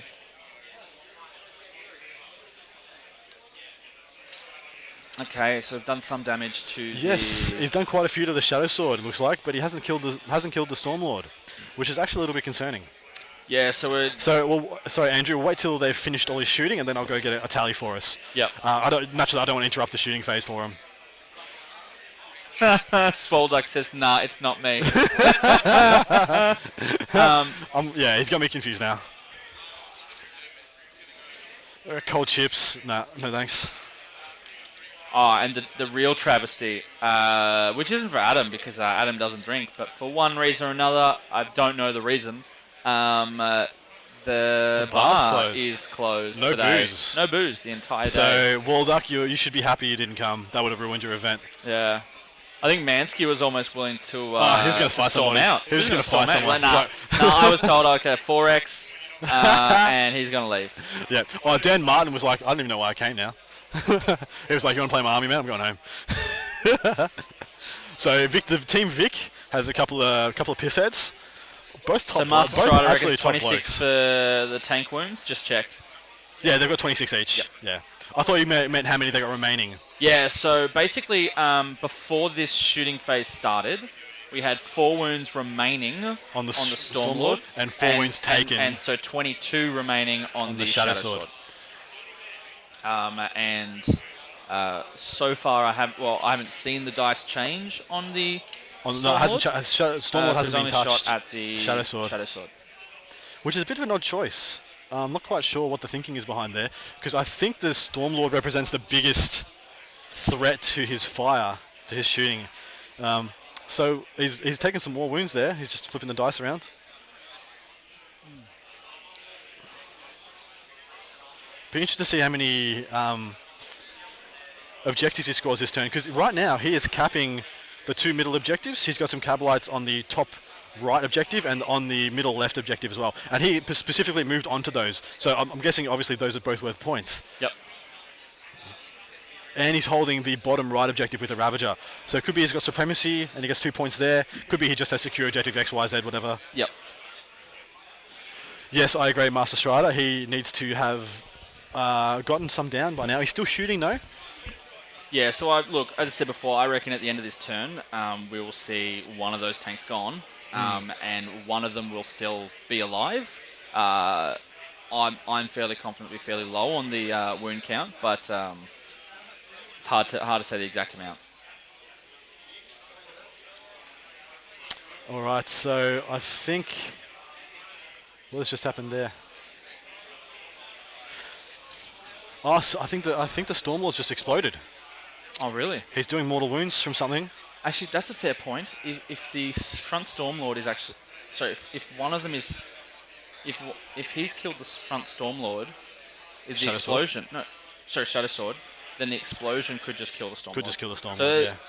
look, personally, I probably still would have gone with the... you're more likely to kill Yeah, one. there so it goes. there you go. Stormlord's gone. He just rolled the dice to see how many the Tempestus Militarum squads, the Scions inside have died. Yeah. I'm not sure. He didn't say how many. So he's got 10 guys in there, and plus probably the 2 characters. So he's got 1, 2... So he's got 9 guys there. So it looks like he's 1 dead. So there's 10, and then he's taking... So 2, 4, 6, 8, 10. There's 11 dudes just hopped Yeah, out. so none of them have died to the explosion. Yep. Kaboom. That is significant. I'll be interested to see how many that Shadow Sword's got left. But this was a pretty decisive turn, which we knew was coming, guys. Now, maybe he's thought ahead, and he decided not to rally that Shadow Sword. You see where that Razor Wing Jet Fighter is? The one on you see where these guys on the left-hand side one? That effectively will be stopping that Baneblade from moving out of that position. So, Panic, so while he may have been on 4 wounds, he's Valhallan, so he doesn't actually count as being the... it's count as double wounds. So if you were able to heal a bunch of those, Yeah. you're suddenly back at your top bracket. So I noted before that he was on 4 wounds going into his turn. If he did the auto repair and rolled the 3, it went up to 7, he'd count as having 14 wounds left and still be hitting at his top bracket. Yep. So killing it is absolutely necessary. And plus, being on 4 wounds left, it's still really relevant. It's still very relevant. Yep. So I think, and plus getting it off the board exposes all those scions to being shot, which is kill points. Yep. And yeah, absolutely. So I think he's made the right play there, and he just has to get rid of him. He's still shooting. Yep. So this is. I'm just not sure. This is the razor wing jet fighter into the scions in the cover. Interesting. So he's going to need 10 scions up here. Yep. There's with hotshot volley guns, and I think this razor wing's just shooting into it. I wonder why. Oh. Oh. Shadow Sword just went down, guys, Jeez. and that's all she wrote, I think. That's brutal. That's brutal. Wow. Okay. Yep.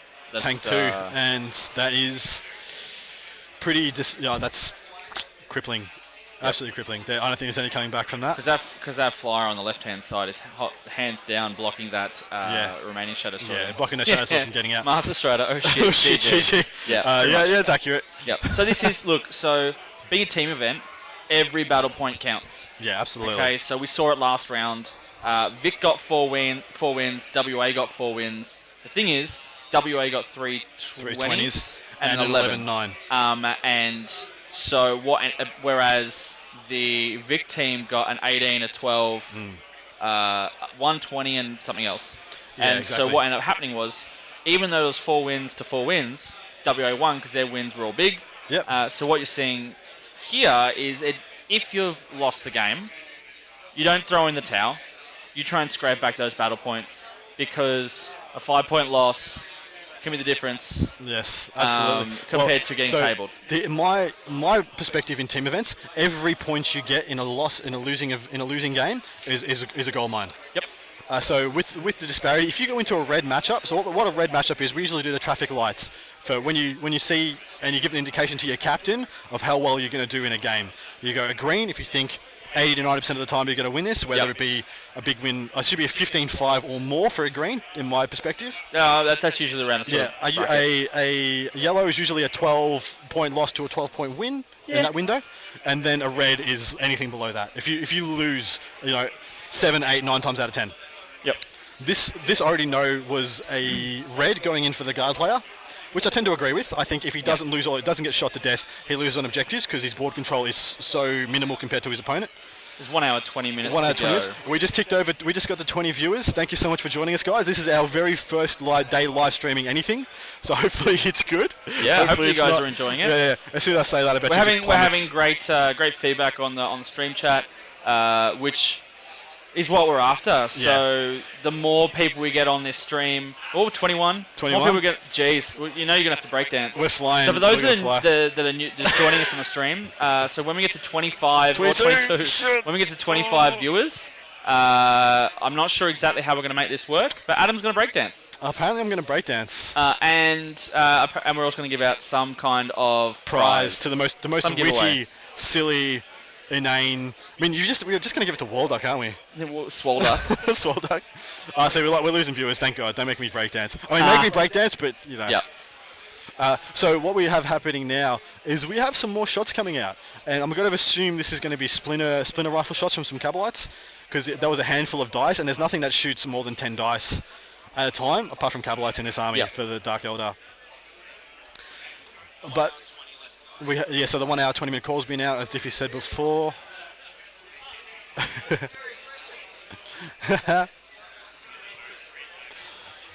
Just dropped to 18. We just lost 3 viewers. Jeez. Outrageous. Anyway, trundling on.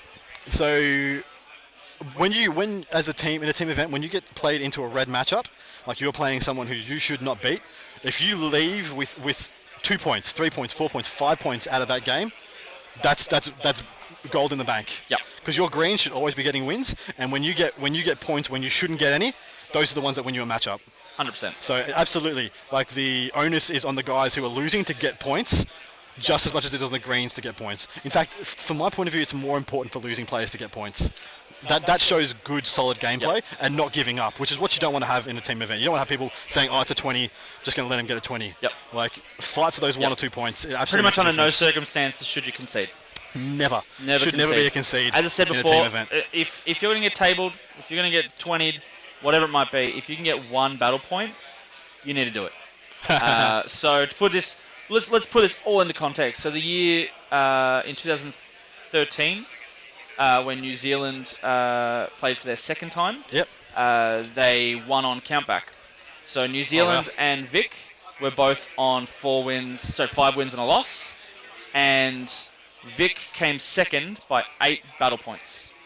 So if every player on Vic got one more point battle point over the across weekend, the whole event. weekend, it was a dead tie, and then So, hey guys, are there any team events within Vic? Just keeping in mind for myself, looks like a great way to develop my own game play and knowledge of other armies' play styles. So we used to have one called the Victorian Interclub Challenge, run by Woggle. Yep. War Gamers of Latrobe, and that stopped, as far as I'm aware, a little while ago. And then from that, I don't think we had the Community Comp Team Challenge a few years back, but we haven't had one in a team event in a while. No, we haven't had one hosted. It'd be really good to see them again. It might be something we need to revisit. The New South Wales have an ITC Team Championships. I can't remember, I think Maitland. And WA has a WATC, and Queensland used to have an event called Titans, but that's no longer around either. So, look, team events are a little bit rarer than they used to be, but they are by far my favourite type of event. You're absolutely spot on, Grimfang. They are an amazing way to learn the game, to get with your mates and just sit around, talk smack, work out lists, work out pairings. It really, it's such a thing that brings community together, brings players together. I think it's really good. So when was your first team event? It's Fantasy. Was Fantasy? Yep. Yeah, I played a couple of team events for Fantasy. I played ATC for Fantasy. And then I went to Canberra and played a team event for Fantasy as well. We didn't play 8-man teams all the time. We played 6-man teams, and we found that a lot easier to manage.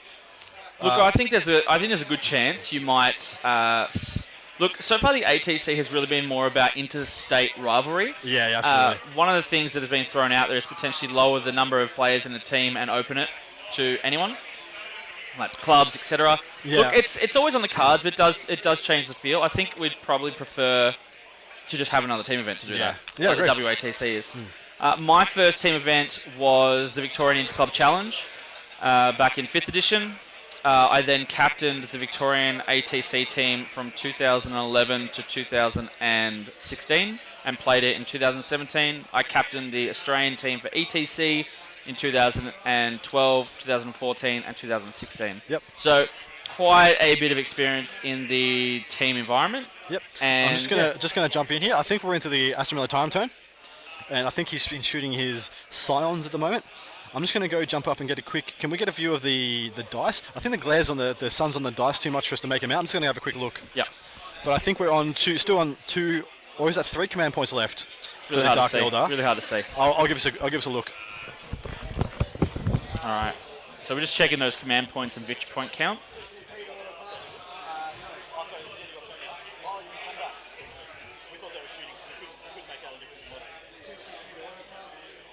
What was the deal? It's still just the end of that was the fight phase. Okay. Yep. So, for those who can't make out, he's charged a unit of mandrakes into those Scions, and they were just fighting out that, because you can't make out the models from here, because they're actually on almost the same colour bases. But there's a unit of mandrakes that's just gone into there. He's just, the guard player's just spent 2 CP out of his pool of 12 to make sure those Scions stay there, and he doesn't have to take any morale check. But now... And he got one on the back, I think, so he's just gone down to 11 CP. Down to 11, and this will be the end of his turn, and we'll see what we get. So he's killed 2 tanks that turn. I think that's it. I think he's only got those 2 kill points. But yeah, that's brutal. That's decided the game. Master Strider, you're absolutely right. If you talk to Andrew Gagno, who just won the Nova Invitational, he was... very much put under the bus in 4 of 6 of his matchups at the ETC. Yep. And I don't think he got 20'd once. He walked away with 2, 3, 4 points from every single one of his matchups, and he's absolutely right. They literally won 2 of their rounds by 1 point. Yep. So that guy was the difference. That's the thing. If you end up with 4 wins apiece, then it's the size of those wins Yeah. that matter, and that every defines- point you get when you lose is a 2-point swing because you're taking one away from your opponent. So look at Vic last round, Vic versus WA. 4 Prime wins, example. 4 losses, but WA won by 20 points. Yep. Won the round by 20 points. I'm just going to go get a count for the victory points. Yep.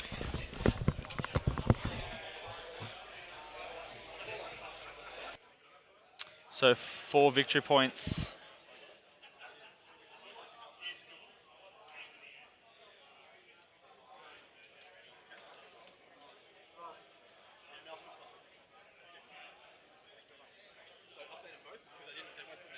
Yeah, so Dark Elder. 7 to 9 now. So Dark Elder's 9. Drukari is on 9, and what was the other one? What was? 7 to 9. So 9 for the Drakari. Yep. 7. And now they've just updated it to. Yep. And is that us going into turn 3? That is us going into guard turn 3. So Alright. we're moving along at a good pace here. This will get a natural conclusion. I'm still not sure it's going to be a wipe. That full healthy. There's got a completely healthy Shadow Sword here. That's going to get cover from just about everything that's going to shoot except the flyers. Yep. So it's actually going to be hard to dig out there, especially if you put some -1 to hit +1 save on it. Puts +1 save on it, it's going to have a 1+ save. So therefore it's going to have a 4+. Yep. Versus the shots, and it's going to bounce a lot of those. Maybe 1 to hit's also a big deal as well. So him getting a wipe. So at this point, the onus is on the guard player to not give up a 20. Yep. At this point, and the best way he has to do that is to keep the kill point differential going his way, which I think it is currently. Yep. So if we give a tally of what the kill points are for the Drakari. Yep. You've only killed 2 models. What about some of the inventory? None of them have died yet. He has 2 units of 10 Scions, 1 unit of 5, which he hasn't dropped yet, I'm assuming, and 2 characters. And so he's 9 CP. Sorry, victory points. 7 of those are from. Yep. The other way around, though, I think literally All the kill points the opponent has are all kill points. Check my mic. What's wrong with my You're mic? good. You're good. I'm good? Yep. Adam's on mute. I think we're sorted. We're still. Let me know if I'm still on mute, guys. Is it all good? There's a little bit of a lag with, Yeah. with the stream chat, and I think there's around 5 seconds between when we say something and when the chat comes up. So for those, Okay, now yep. beauty. Yep. So, literally all the victory points that the guard player has is kill points. He's killed Yep. 3 raiders and 2 units of Cabalites, and I think witches is in there as well. So it's very likely he's killed a unit of witches, and maybe he's got one Maelstrom card. Yep. So he's on 7. So if he keeps that kill point differential going his way, it's only 7 to 9. Yep. He's not going to get 20 if he doesn't get tabled. Yep. The 2 in a war can be a big swing, but some of these objectives are about to disappear because it's the top of turn 3. Oh yeah, because it's that mission. Yep. Are you guys seeing this? All Sorry? good. Yeah. Yeah, don't worry about us. Enjoy your game, All man. right, us. Yeah, have fun. Yeah, it's good as. Nah, you're okay now. I love Aussie lingo. He's just said no, I'm okay now. But that Nah, makes sense you're to me. okay now. That Yep. makes sense to me, guys. If there's any people not from Australia yet there, yeah, nah Yeah, nah, means no. yeah. Nah, yeah means yes. Yep. It's whatever you end up saying. Yeah, nah. Yep. How did I even begin? Like, I can't even begin to explain how that happened as a thing. Oh, there's a lot of things. Oh, we've dropped down to 16. So once again, if you want to share this around, give us some love. Really appreciate it, and hopefully we'll continue to give you some reasonable content. So we are into guard turn 3, and he has some very interesting choices to make. So naturally, he has to fall back with the guard from the mandrakes. He has to. There's no chance. He stays there, he'll lose that. Yep. But he can fall back and still shoot. So he falls back, he kills those mandrakes. Or does he try and take down a Ravager? Because he's got plasma guns in there, and if he does it right, He's too far from the Ravager. yeah, but if he can fall back forwards Yeah. and get 4 shots off on it, might be enough to cripple it. That plus the Shadow Sword, you might be looking at it. I think the better part is what you just said. Get all the kill points you can, keep that kill point differential Yep. going your way, Yep. and take out those mandrakes. Yeah, and then I'd- hope the Shadow Sword takes out a vehicle as well. Yep. He does only have a unit of 2. They look to be witches from here, but they could be Cabalites. And Yep. unit of 3 Cabalites there, unit 2 Cabalites there. Yep. There is a lot of little kill points he can pick up this turn. Yep. Yeah, I think personally I'd be going for the little kill points and easier. Well, he's got this 10-man unit with 4 hotshot volley guns. Yeah, They're going to get 16 strength 4 The shots. problem is that there's two flyers, 3 Ravagers, and a Raider. That next turn just... All the Scions are going to be gone pretty much by the end of next turn, which means he needs them to do work now. So because this is clearly this is going to go to natural completion based on how much time we've got left, what's left on the table. I would, if the Drakari player ends up being aggressive, I think it's tabling, it's done. If it's played defensively, I think the Astral time could hold on a little bit, maybe kill a couple of those cheap units. I'm seeing it as an 18. I'm seeing an 18-2. If Drakari goes aggressive, it's 20 zip. Because I still think he'll struggle to wipe that as long as he keeps getting his psychic powers off. I think he struggles to kill that Shadow Sword.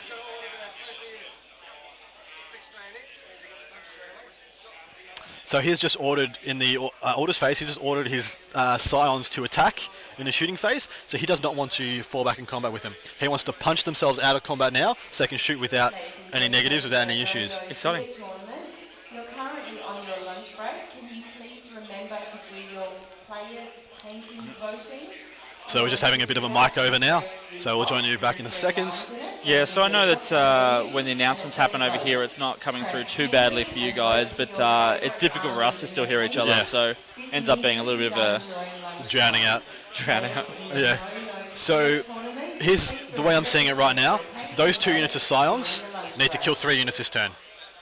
So that when they die next turn, which they will, they haven't traded unfavourably. Yep. So and that should be very doable for them.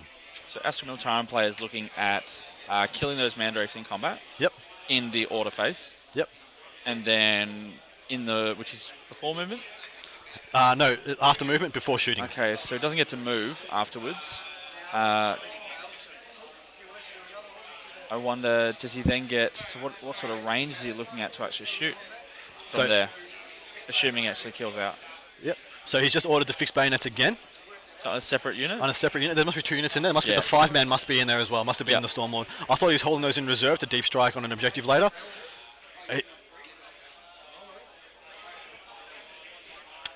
That's a mistake. I'll tell you later.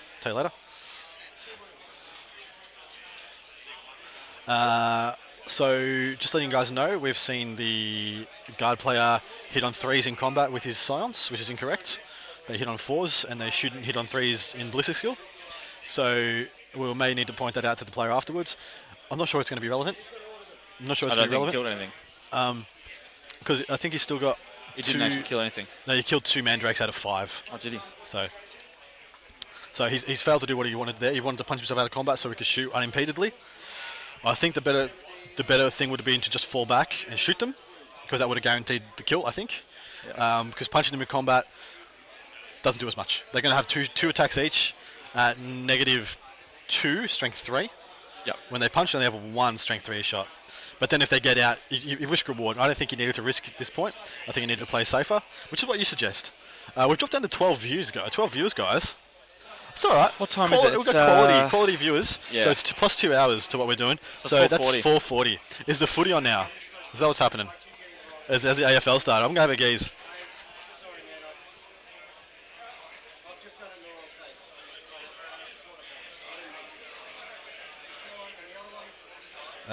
So something was just done out of order. I'm not sure the specifics. Yes. But I think potentially he hadn't moved. Oh, okay. No, he had done psychic phase. He's gone back to do his psychic phase now. Okay. So good sportsmanship there. Oh, and for those playing at home. Oh, Melbourne.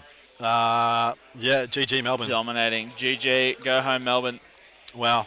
Good thing. See, I would have hated to have gone out to the pubs in Perth if that was the other way around. And just been a Victorian at a pub in Perth when West Coast got done by 60 points.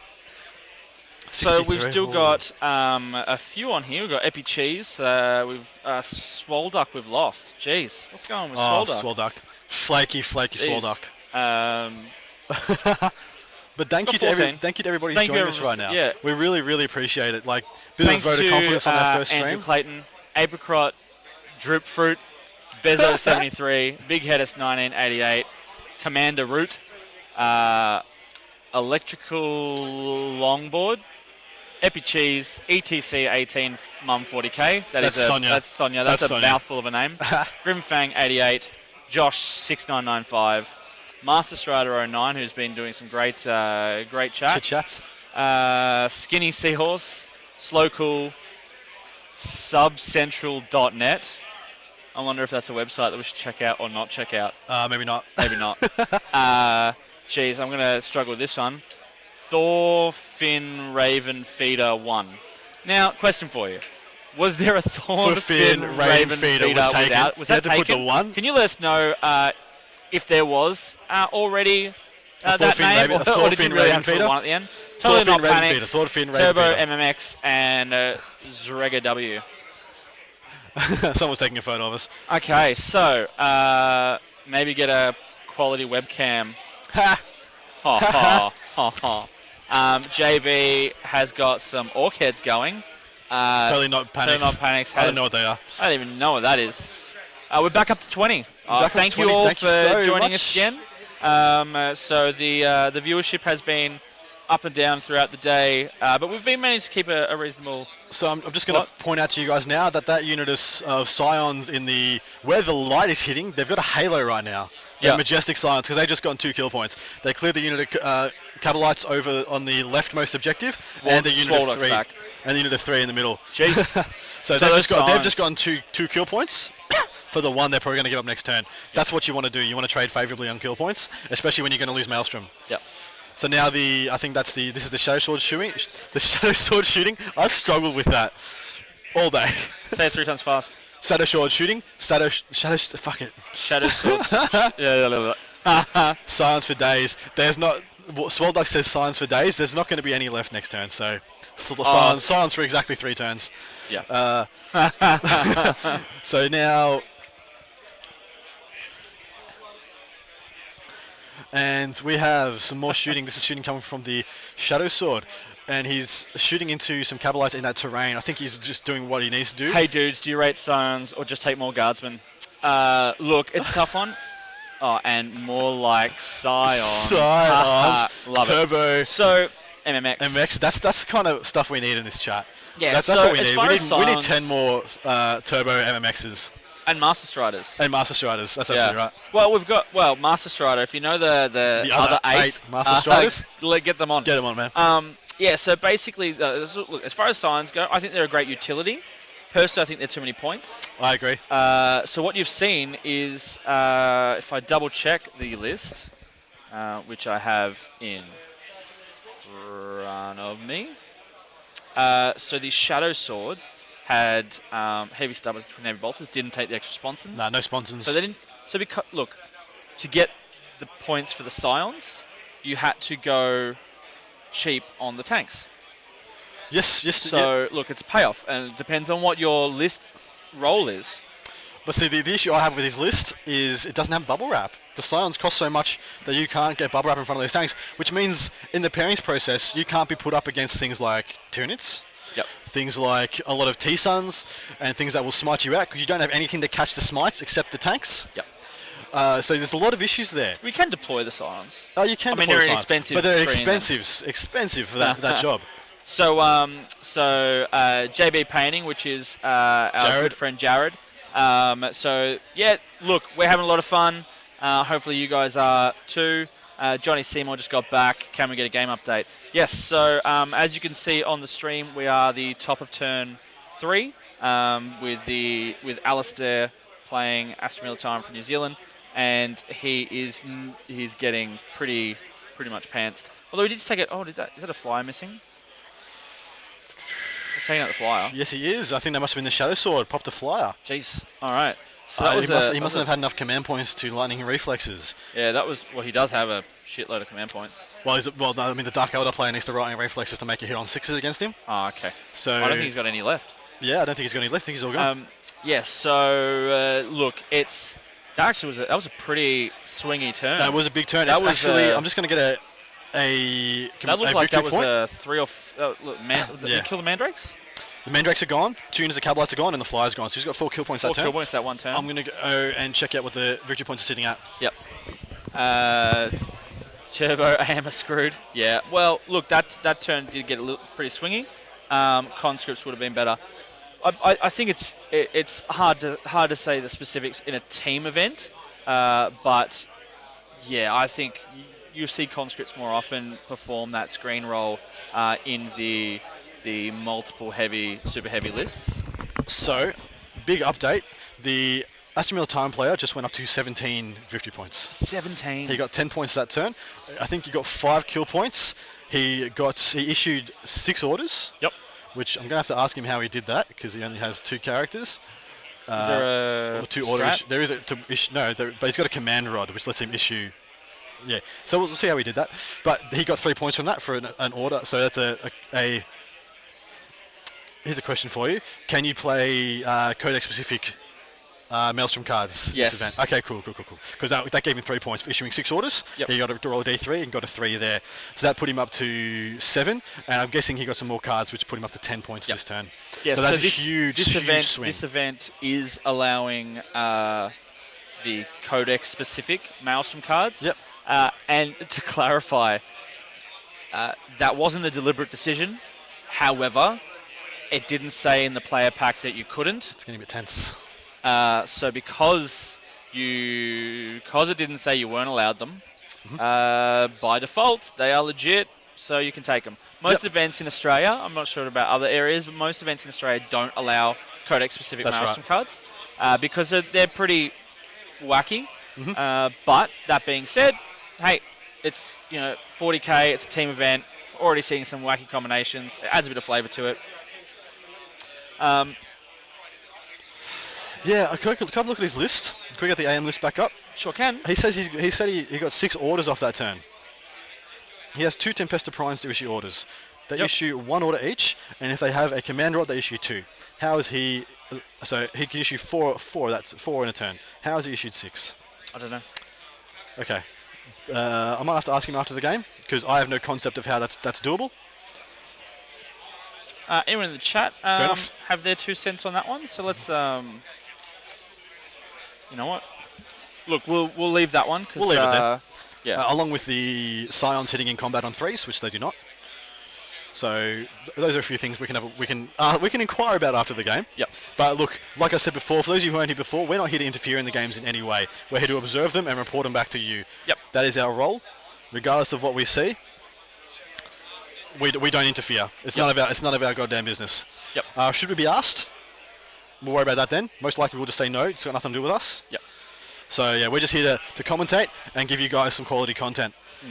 So it looks like the Cabalites are moving up, and they're just going to get into firing lanes. If these Scions go down, well, sorry, I already believe, even though he is technically 10 points up right now, it's 7 to 17 on the victory points. 9 to 17. 9 to 17, sorry. Those Eternal Wars are worth 4 each at the end of the game, or 2 each, depending on where they finish. They're going to get natural conclusion. Yeah, 100% Master Strider. We'll be doing that offline. But look, the questions come up, and obviously with a live stream, we're seeing this in multiple events. It's when you film a game. I put to you that pretty much every single game of 40k, mistakes are made. Mistakes are made, absolutely. And I would also put to you that is like a very, very minuscule percentage of players do that knowingly. Yep. It's a very complex game. A lot of people playing these. A lot of people at team events are playing armies they don't usually play. They're playing roles for the team and doing their best with the role they're given. So who knows how comprehensive their knowledge of the army is. Look, I have a comprehensive knowledge of Guard because I played them for 3 years straight. Yep. I didn't play anything else for 3 years, so that's just stuff I know off the top of my head. So, look, most likely it's no big deal, but just stuff to keep in the back of my head, just to, just good stuff to know really. Know your books, guys. If you have the chance to get a comprehensive knowledge of something, you absolutely should. That's right, Japheth hit on 3s. The rest of the squad hit on 4s. Yeah. Yep. So he was playing. Yeah, they need to work out the policy for if someone's films. Can they offer insight into the game to the TOs? Probably not. So I'd say not. From my side of the street, we are not here as players. We are not here as officials. We are simply here as observers, and I don't think we have any right to interfere with anyone's games. Yep. So that's the stance I'll take until someone says otherwise or can convince me otherwise. Yep. I do wonder. But we will totally sling mud after the game, though. Just kidding. Yeah. So what turn are we up to? Is this turn? This is the bottom of turn 3.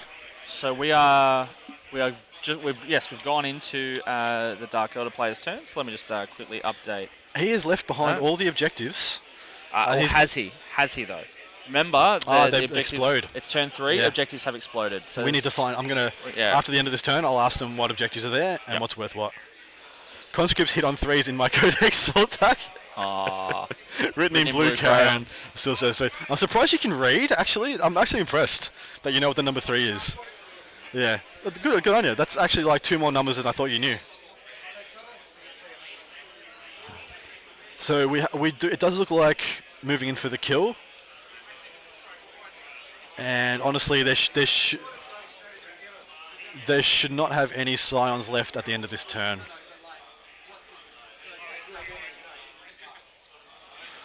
I don't want to say this very loud, but there seems to be a little bit of tension on the board.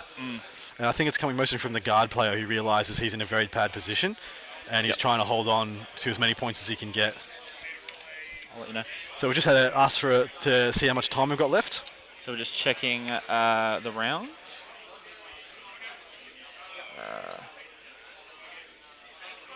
50 minutes left in the round. So plenty of time. Yep. Yeah, exactly. Look, especially for our game, but yes, for other games as well. Yeah.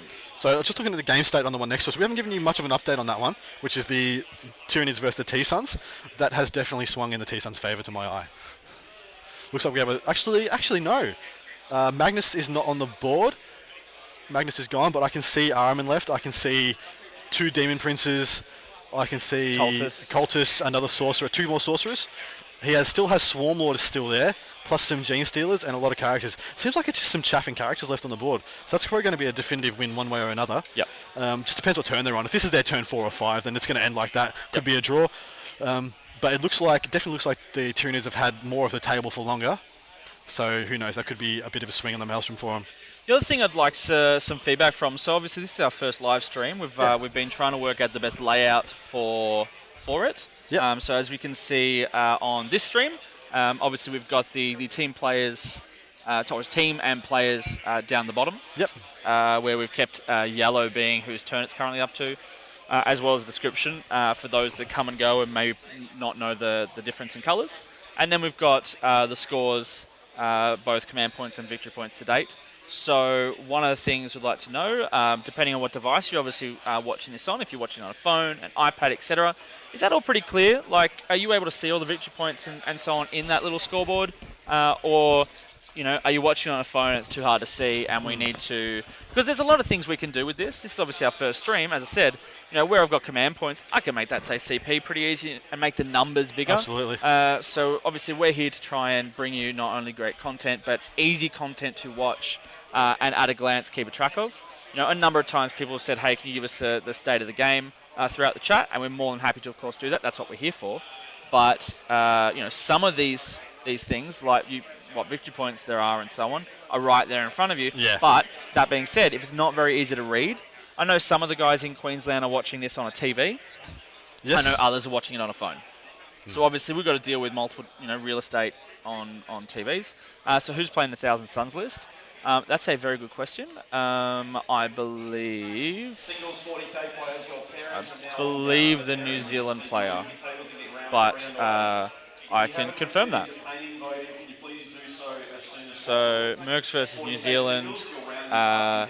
So New Zealand, Corey Buchanan is playing Thousand Suns versus... Sorry, Corey Buchanan is playing Thousand Suns versus Courtney Hill. Is that Buchanan? Buchanan. Yeah, Buchanan. Yeah, Corey Buchanan. Shift the title to above your chat. Put the score, command points, etc. Combine the under the player names at the bottom.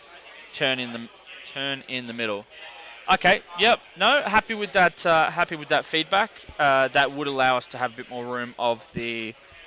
We are fairly limited with obviously the screen itself. The table is going to be rectangular. As the Dark Eldar the Dark Eldar turn has ended, and none of the Scions seem to have died.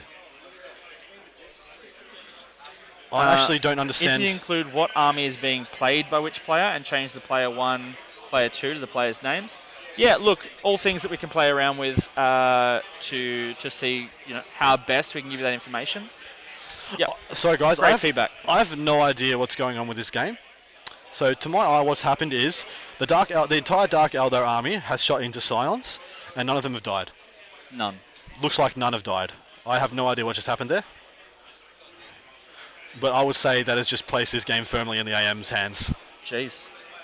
I need to go see if he got any victory points that turn. That's brutal. That's brutal.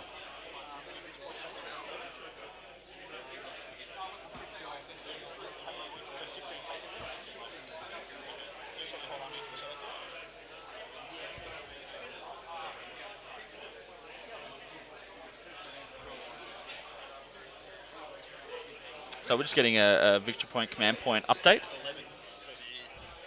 DE. All right. So Dark Eldar scored 2 more victory points that turn, and has blown their wad with the command points. Yes. So update right now. Science Looks like have a 2 the plus save. Science in cover can get a 2 plus against poison. It wasn't the ones in cover I was looking at. It was the ones out in the open with two characters behind them. So there's 3 kill points there up for grabs. None of those got touched. He shot everything he had into the Shadow Sword. Oh. I think that is the absolute wrong play. 100%. I think that's the wrong play. I think the play is to take away the silence. Realistically, that Shadow Sword was going to turn around and kill one thing. It turns around, kills one thing. Charges, maybe kills 2 things. Yep. So yeah, I think he's cooked the chook here. I think he's messed it up because he had 3 kill points up for grabs, killing that 10-man. Sorry, no, there is 2 units of Scions there: a 5-man, a 10-man, and 2 characters. He has 4 kill points up for grabs there. Yep. And that takes away a lot of plasma shots, which are things that are very good against Ravagers. And yeah, I think that's just decided the game there. Yep. That big 10-point turn from the AM last turn. What's been happening, gents? Mrs. dragged me to the shops. So we've just done a little bit of a recap, so we'll do it. But basically, in a nutshell, Drukhari then just finished their turn. We are just going into the top of turn 4, about to update the stream details. And yeah, I don't understand why the Ravagers are where they are. Yes. If that was the decision to shoot that tank. So if you were going to shoot the Shadow Sword, instead of going around to the right, yeah, where you're now around to the left, yeah, yeah. But hey, we're gonna see. Yes, we are. All right, so okay, he's gonna try. I think he's gonna try and kill the flyer with the volcano cannon, and he's putting all his small shots into the guys in front of him. So I think this was the Dark Eldar's game to lose, to be all honest. And I think they've lost it. So he's 6 points behind now. And those Scions will kill a unit. The volcano, so the volcano cannon's about to shoot at the plane. 2 shots. What's he needing to hit though? No, it's how many shots he gets. Sorry? How many shots he gets. Yeah, but how many, what's he going to roll to hit? He needs 6s? Does he?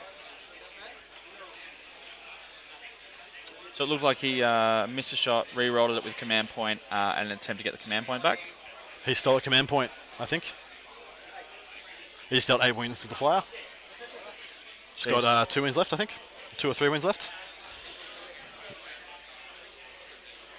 3 wins left on the fly. He saved 1 with a Feel No Pain from being Cabal the Blackheart. Good choice of... Good choice of... It's not Chapter, it's... Cabal. Cabal. Is it? Yeah. Yeah, Cabal. Yeah. Yep. Cabal the Blackheart. Cabal of the shit heart. Cabal of the arse face.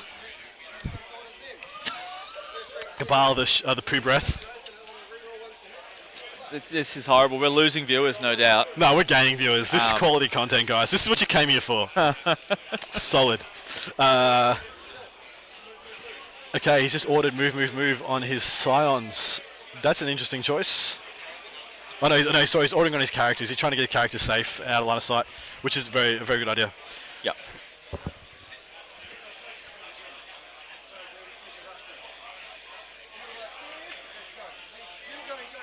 Okay, we've got a bit of an argument going on now. Okay, so we've got some So there's tension. a little at bit of the table. aggression going on at the table at the moment. So basically, the Astra Militarum player forgot his psychic phase again. Yep. And the New Zealand, and the Drukhari player was not overly fond on No, I think giving him for the third time. Yeah. Which is fair. If you know, once, yeah, fair enough, sportsmanship. Twice, asking a bit at this level, third time, absolute bullshit.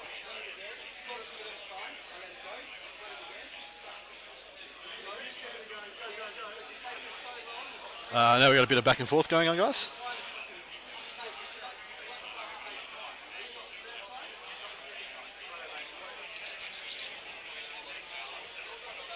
All right, so I'm hoping. Never mind, guys. Back to the game. We are shooting plasma guns.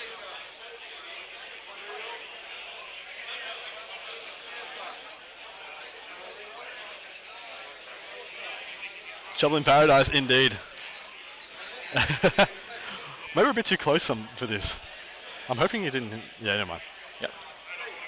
Yeah. So now we're afraid to talk to you, lad, guys, because we don't want to draw away from the game. Not saying that we're giving away anything or telling anybody how to play, but we're a bit close to be talking about the drama that's unfolding without adding to the drama that's unfolding. Yep. So describing it could be making it worse. Yeah.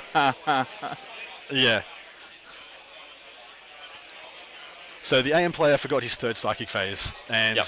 the Dark Eldar player, rightfully, after the third one being forgot, said, no, too bad, so sad. You're not going back to do a third one after forgetting so many times, which is totally in his rights to do, in my opinion. Yep. So I have no problem with that whatsoever. So yeah, I think one of the things I mentioned earlier at this level, there is quite often a lot of take backsies. Yep. I mean, you just got to look at ETC, the final table, live streamed, Nick Nanavati versus the Tony top Grapondo? ranked Spanish player. Oh, okay, ETC, sorry. and, yeah, ETC, did I say that? Yep.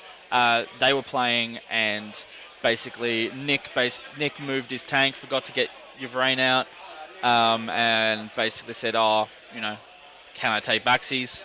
And he was cool with it. He hadn't learnt anything new. I think that's generally speaking my kind of rule. Yep. So if you If we alright, were to so change, for example, So so they call it knowledge of forethought. So Yep. you know in advance that it will change something beneficially for you that you wouldn't have known before. Yep. But if you alright, so for example, move. Is that just an auto number, or do you roll multiple dice for advance? No, you move again plus advance. So you just get a whole new move phase. Yep. But you must advance. Yep. Okay, so look, I'm not sure how far past the psychic phase he had got for it to. Oh, he'd shot the plane. Yeah, he shot the plane, and he did 3 orders. And he didn't kill. So 2 and orders. He didn't kill the plane. Was there something in the psychic phase that could have affected that? He could smite it. I don't think he could have smite it. I think it was just more putting buffs on the guardsman and the shadow sword. So the shadow sword having -1 to hit and +1 save, very significant at this part of the game. But, geez, I think going back the third time, I think the other players all is completely in his rights to say no. That's too big a string to bow. No, too big a bow to string. I go back to my previous comment. It really comes down to how much further ahead you've learnt and what you've learnt. So if I don't honestly believe it would have changed the game state, but I just think you as a player opening yourself up to that and being consistently negligent about your own gameplay 3 times in a row. Yeah. The opponent is totally within their right to deny you that on the third time of the same thing. Yep. I think that's totally fair. Yep. Should he or shouldn't he? That's up to his choices. But is he within his rights to? Yes. Yep. Also, it's hard to say. Look, obviously, we haven't been able to hear the conversation the entire Not game. entirely, But no. who knows what else has happened? Because this is the thing. I mean, if something's happened during the game, He has lost sometimes- his flyer, by the way. The flyer's just gone. I'm assuming that was gone to plasma shots. And we've lost some focus. sorry, on the guys. camera. So Oh, no, it's just come back. It's good. yeah, I think it's change in light. So we Yes, we have light creeping across Ooh. our table, which So actually is that pretty is bad. going to really be frustrating. We don't really have a way of fixing that. Well, not right now. So Not right now. a good thing about this game is it's only got probably a 1 turn left in it before it's completely decided. We may look into trying to duct tape that thing down with a It's ladder. not that. It's this window. It's this window. Oh, now. this too. Yep. Yeah. All right, we got a blanket on this window, I think. Yep. Andrew Clayton, maybe a curtain for tomorrow. Yeah. Oh, definitely. So Bed sheet, curtain, anything. yeah, we'll just bring a bed sheet from the hotel. Yeah, absolutely. Or we might even be able to find something else to cover that What window. is Yeah, we'll see. Look, we will chat. Actually, you know what? I'll be back. I'm going to see if there is anything we can do about it. Because, look, I feel as though that's pretty important. I'll be back. I actually didn't think the way this was facing, I didn't think that was going to be an issue. But it's pretty pertinent, that thing. We've been watching that thing move across the board, and it's still got half the board to go through. So next game, it's probably going to be right in the middle of it. So yeah, if we can fix that, we absolutely will, guys. So we have the Dark Eldar playing, having his turn 4. We're still using shows to keep track of the time of day.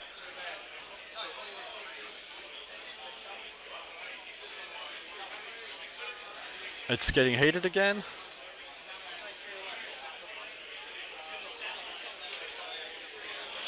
All right, so he's looking at Ravager range. The question is here. He's got three Ravagers left. What does he use them for? He's got some Cabalites in the middle of the board, or are they Witches? Yes, they're Cabalites. So he could very, very well use those Cabalites to waste the Scions in the middle. Honestly, I think his best play right now is killing Scions and sitting Eternal War objectives. So the 50 points differential, we will get that for you guys in a moment. This is this round? So totally not panics. This is round 2. So we've got one more round to go. It's reminded me of the Turkons. Yeah, we should make them take mortal wounds if they've got units entirely within the light, like taking D3 mortal wounds per turn or per phase. Yeah, decimate them. So we got some Ravager movements.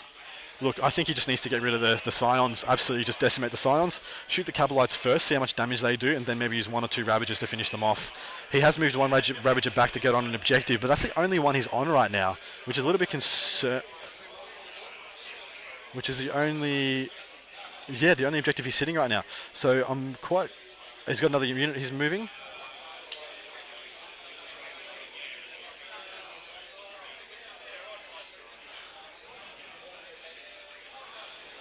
All right.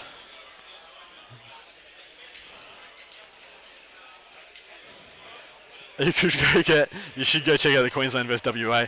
Look, I might get Diffie to do a turn about the room when he gets back and just give us a bit of updates on how some of the teams are doing. Because I think we've got a couple of the rounds that are almost wrapped up. So yeah, I'll definitely get that done for us when Diffie gets back. So we've still got some movement, we've got some measurements going on. Welcome to the Thunderdome, WA. That's awesome. If we can get Tina Turner, and Master Blaster, yeah, we're fucking sorted. We're sorted forever. Me and Diffie will retire and have Tina Turner and Master Blaster just, like, who run Bartertown? Just on this stream all day, every day. Nothing but that, on repeat. I think I just lost a viewer, which is fair enough. That was shit. Into the shooting phase.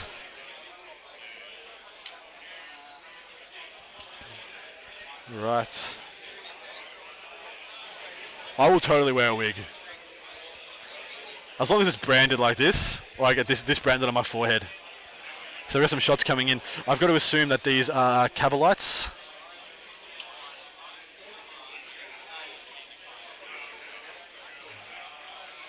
Yes, we've taken some wounds off the Shadow Sword.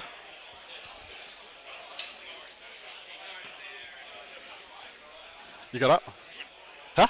Vic got a win? You did? How's Vic doing? How's Victoria doing? How's Victoria doing? Still in the balance? Sick. So I just had word from Tim Rosenberg, who's playing the Tau Army. He got a 20 in his matchup, but the Vic team overall is still very much in the balance. Diffie, you want to do a turn about the room and see how some of the teams are going? Got some questions how WA and how Queensland are doing. I'll go have a look. Get an update on how some of the teams are going. So I think we're just going to stick it out, obviously, for this game. There's not much we can do about that. Yeah. And we'll look at moving to a different table to the next round. Well, if we just move one table back, and that we'll work it out. So we got some options for. We've got some options for next round, guys. So one way or another, we're going to try and sort out the light problem. We're either going to change the position of our rig in our table to another one that's going to have absolute no light on it whatsoever. It's behind a shade cloth, so it'll be totally perfection for us. And we just had the half-hour call. Now, to my eye, it doesn't look like. Oh, sorry, guys. This Shadow Sword has been removed. The Shadow Sword has just gone. So it is literally 2 units of Scions and some characters versus 3 Ravagers and some Cabalites. So this is going to be a tight finish. If this goes to turn 5, I think this could be a big swing back in the Dark Eldar.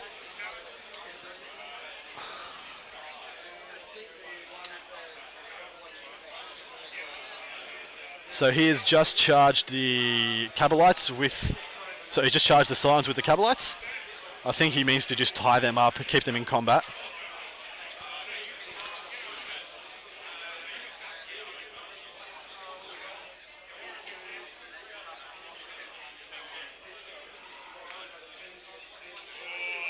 So he's just played the stratagem to throw grenades with everybody in his unit. So he just throwed frag grenades with all of them.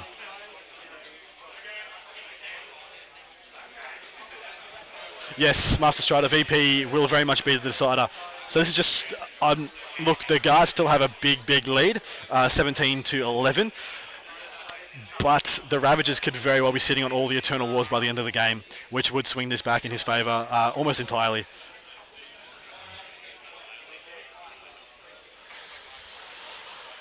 So Diffie's just about to join us again. He's got an update for us about some of the other teams. So look, there's a lot of close games on the tables. There's actually quite a few games. Let's unmute myself. Yes, there's a lot of tight games as I've walked around, and a number of them, when I say tight games, they've demolished each other. Awesome. So there's not a whole lot left on the table.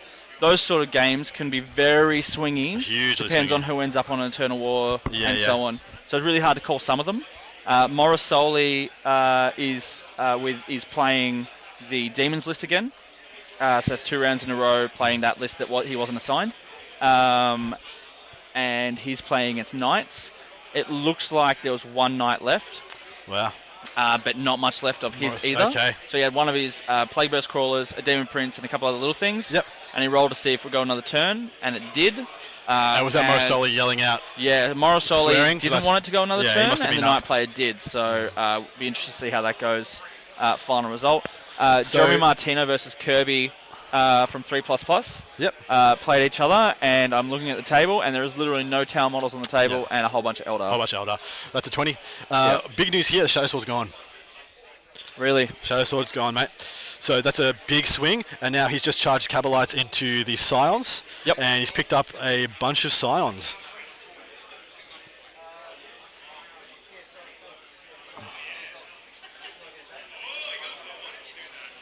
There was a bit of heat while you were gone. Again? Yes. Yeah, what happened? Give us a rundown. What happened was, so he keeps forgetting to roll to get his command points back as well. Oh. And I think the Dark Eldar player has reminded him to roll it a handful of times. I'll be right back. So, dude, when you walk up, just like give us a minute until we finish what we're saying. Yeah. So, so I think the AM player kept forgetting to roll his 5 up Steve against his command points back, and I believe it's the Dark Eldar player that has reminded him several times to do it, and I think he stopped reminding him and said because I think he forgot, and then the AM player said too bad, got to move on because of some of the previous things, and then the Dark Eldar player had to tell him a bit to pull his head in and say, hey, I reminded you and let you get him, so don't you do that to me. So pretty fun.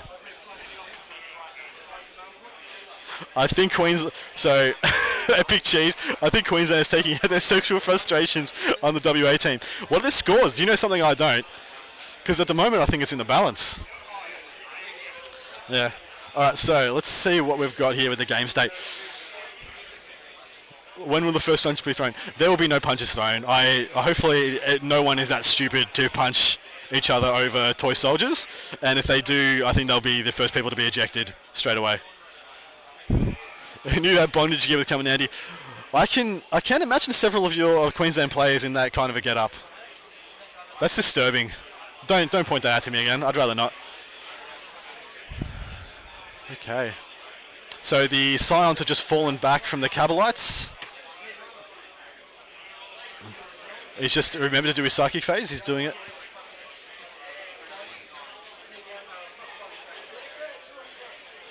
So the Scions in the cover have now got a 2-up save from getting a +1.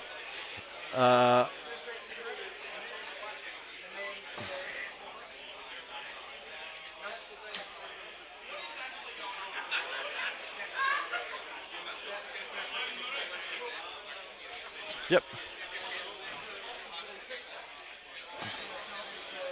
So I'd love to be able to get a victory point update for you guys, but I don't want to leave you guys without someone to talk to.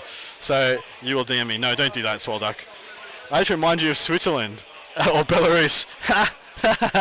Yeah, no, this is nothing compared to those big head. These are nothing. Yeah, Simon, be a strapping fellow in that kind of a gear. I can totally imagine that. And yeah, that's not a pleasant picture for me. We're up to 17 viewers. Thank you so much for joining us, guys. This is game 2 of the ATC. Please, we do apologise for the lighting on the board. We did not believe that the way this building was facing, that was going to be an issue for us. We were obviously very mistaken, and we will remedy it for the next game.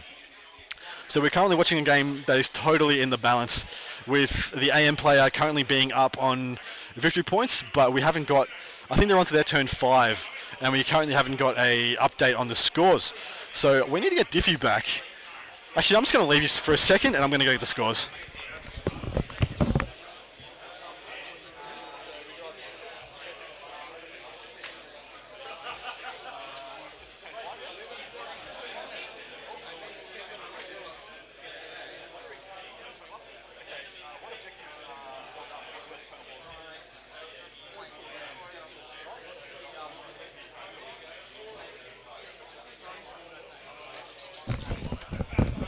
Alright guys, back with an update. So it's currently, oh shit, I forgot already, 21 points on the Aston Miller Time side to 13 points on the Dark Eldar side. The difference being, so the objectives that are blown up are the ones that have been flipped over. So the one where the 2 ravages are, the one that's directly above those is gone, and the one, I believe, that is in the light directly towards, the closest towards us that's in the light, I believe that's been flipped as well. So look, the Dark Eldar can easily sit on 3 Eternal Wars at the end of this turn, which would clinch this game. So the current victory points is 21 on the Astra Militarum to, shit, I forgot. 21 to 13. 21 to 13? Yep. Whose turn is it? It is the guard turn. So the guard's just wiped a unit of Cabalites. The problem is though, the guard is bottled up in the wrong side of the board. Is it still turn 4? That's the end of turn, the AM turn 5. So now it's about to go into Jeez, I wasn't gone that long. Yeah. Hey, sorry boys, is it turn 4 or turn 5? Okay. Turn 4. Okay, cool. Yeah. All right. Yeah. So now we're going to. I was quite sure it was turn 5, but never mind.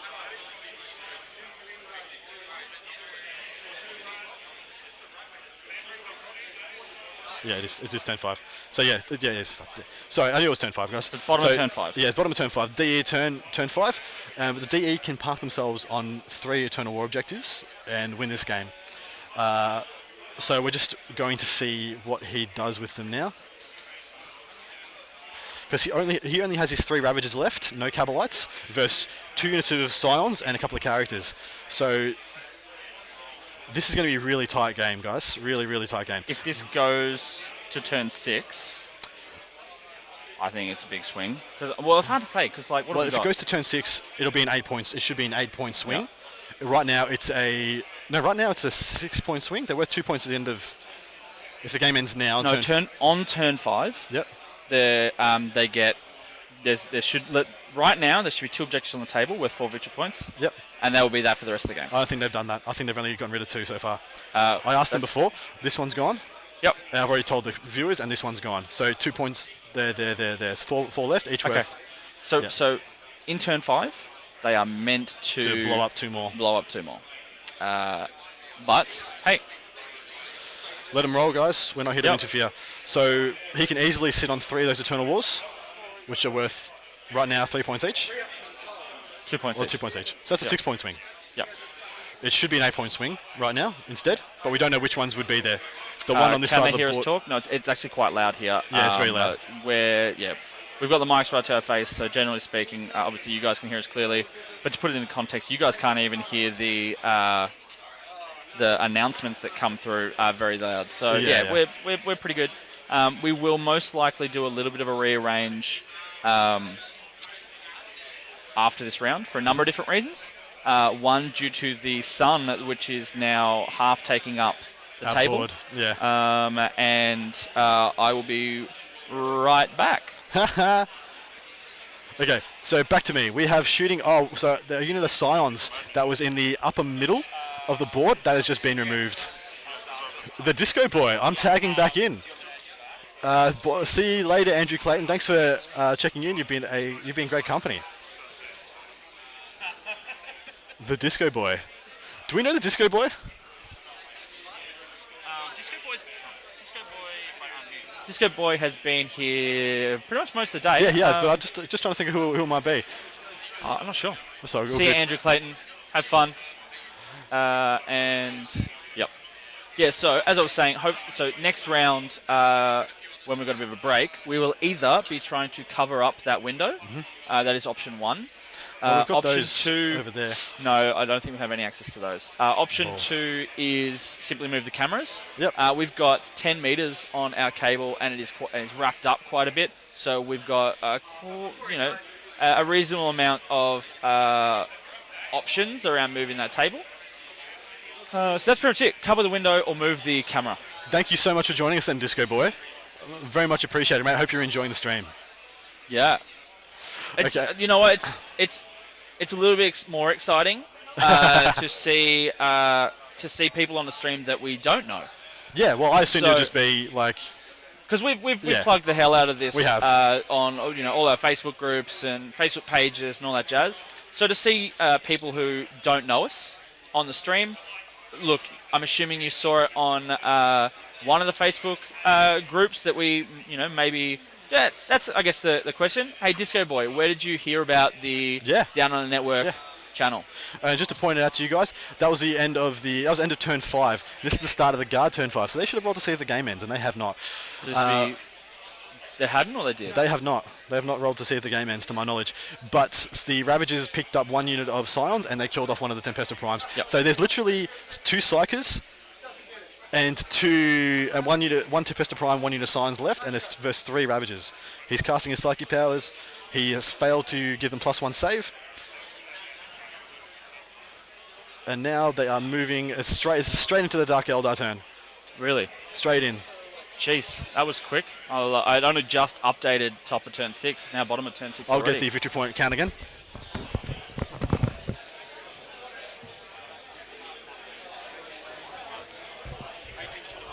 Alright, bear with me 1 second. Alright, so if we go to player 2's victory points, they are now on 18. It's only a 3-point difference, and all the Eternal Wars sit with Dark Eldar, guys. All of them? I'm seeing it, yes. Well, the Guard aren't on any. Yep.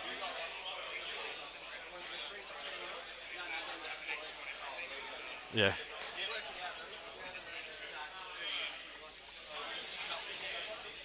Yep, 30 to 21, guys, is the end score. They just finished it then. 30 points to 21. So that last turn was a bit of a leap. It was always going to be the Eternal War. We actually said that from the start, but the AM player played a very good game, and he pulled out a lot of clutch moves there to even make that into a match. I might actually talk them through entering the scores, just to maybe calm some of the heating. I'll be Yeah, right sure, back. go for it. He totally doesn't need to do that, but that's the kind of guy he is. He's a bit of a power-hungry tyrant, just to let you guys know. Very, very much likes to be involved, likes to tell people what to do. It's very controlling. Help me, I'm trapped. Save me. Save me. No, never mind. All right, so that pretty much went the way we thought it was going to go, but not in the way we thought it was going to do it. So, yeah, 18-2. 18-2 or 13-7.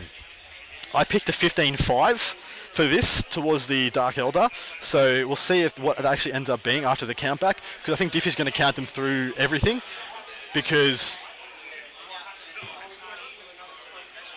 Eternal War...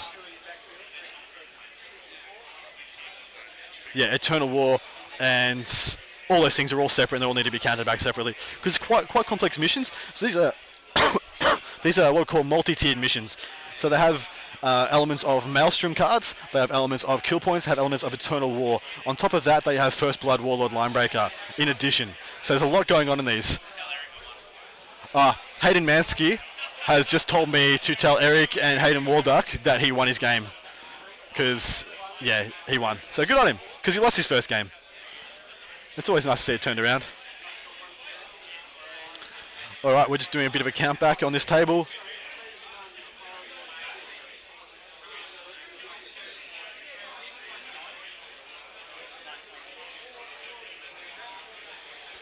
All right. We're just catching it back, counting back. My boy, yeah, pretty stoked for him, pretty happy.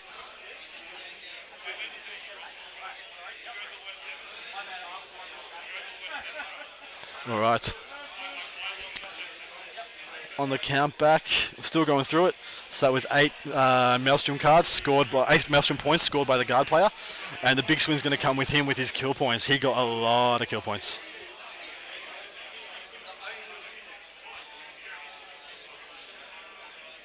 A lot of kill points, guys. Looking to the other tables, there's only a handful of games still going. The one next to us, the Tyranids versus the T-Suns. I'm just going to get a bit of a look at the game state. So we've still got Swarm Lord, some Venom Thropes, some Zone Thropes, and it looks like one unit of Gene Stealers left for the Tyranids. For the T-Suns, we have 2 Sorcerers. We have 3 units of Cultists still. One of them looks like they're about to run in and try and tag up the Swarm Lord. We have 1 Demon Prince at the least. So yeah, that looks like that's very much in the balance. Should be a good game. About time we won a game. Absolutely right, about time Hayden Mansky won. What time is the next round? We usually have, I think it's half hour between rounds, and then 15 minutes for the pairing process. So we'll join back in at the 15 minutes for the pairing process, and we'll talk about what team's playing what are some of the lists to look out for. But before that, we're going to sort out this light problem. So we might be a little bit late after we sort that out, because we need to get people to get their armies out of the way if we're moving the table, and yeah, all sorts of other things. So Diffy's just putting the final scores in for you, and I'll have those for you in a minute. Diffy, what was the final score?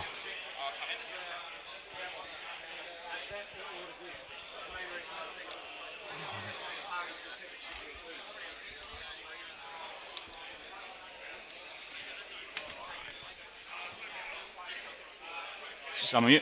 Okay, so basically that round we saw the Eternal Wars ended up with the there's 3 Ravagers on the right hand side of the screen. It is in shadow. It's a little hard to see because of the light in the window now, which we will be correcting pretty much now. But basically the one in the middle was turned off, and the one over in No Man's Land was turned off. Okay, and so the top and bottom, he's got both of them, so he got 8 points there. It was 8 Maelstrom points to 9 in favour of Drakari, but then it was 18-7 for kill points in favour of Astra Militarum. Then one had First Blood, one had Slay Warlord, none had Linebreaker. It was 27 victory points to 25, so an 11-point win to the Astra Militarum, Alistair. There you go. Fucking tight game, really yes, tight absolutely. game. Yeah. I've had some questions for him. I have some distinct questions for him. Look. Let's look at taking that offline. Yes, absolutely. and- There's enough for us to do here. That's me just simply to ask a player if he'd like some feedback on some observations, and if he says no, I won't say shit. Okay, so there is currently 12 minutes left of the round. And Maybe look at some of the scores for the other teams. Yeah, See how they're so- running, and then we'll go offline and sort out our light problem. Yeah. So the round we're currently watching, we've had 4 games finish. Yep. And so far we're on 23 battle points to New Zealand, 57 to Mercs. Now, seeing as how, so it looks like we've got big win to Lachlan Rigg and with his custodes for the Merc team. A medium win, good win, 16 to 4, Richard Owen versus Brendan D. And then a tight game, 12-8 between Matt Bell and John Edward. So far, we've got the Merc team with 3 wins, 1 loss. Yep. And still got 4 more games to go. Nice. Any word on the Victorians, the Western Australians, the Queenslanders? I don't believe so. All No, they haven't entered a single score. Well, I think we call it there. We didn't get a very large break between round 1, so I think we'll take a decent-sized break between round 2, because we have some work to do. We're going to try and get you a more clean and clear line of sight onto the board for for the next game. Yeah, we'll see how we go. Terribly sorry about the way that light has gone, guys. It's really frustrating because obviously at the start of the day when we set up, it was dark. And as the days progressed, I mean, round 1 we didn't have any real issues. Round 2 we got that tiny bit of, at the start we had this tiny bit of glare. We thought was glare, and then it was actually, as the sun was getting higher in the day. Look, I think it's going to get worse before it gets better. It does. so It's going to we'll run its definitely course, look at and it's got another third of fixing the that. board to move through. Yep. And As far as the question being what time is next round, that's a good point. What we might do is, let's have a look. Bear with me 1 second. So round 3, matchups due to start at 3:30, which is 5 minutes ago. However, there was a few little late things, so I would suggest there's only meant to be a 15-minute gap between the rounds. So 15 minute? Is it 15 minute? Yeah, ish. We will see how we go. So we've got about 10 minutes left in this round. Yeah, so it's so probably 10 going to be minutes about left. 25. I would say 4 o'clock, which would be 6 o'clock from the East Coast. What we'll do when we put the Be Right Back screen up, I will have a let's say. Bear with me 1 second, and I will just say round 4 due to start at 4 p.m. Western. No, what is it? AWST? Australian Something like that. Yeah. Some That'll do. random words. All right. All right. You'll probably start about 4 o'clock, which is about 6 o'clock there.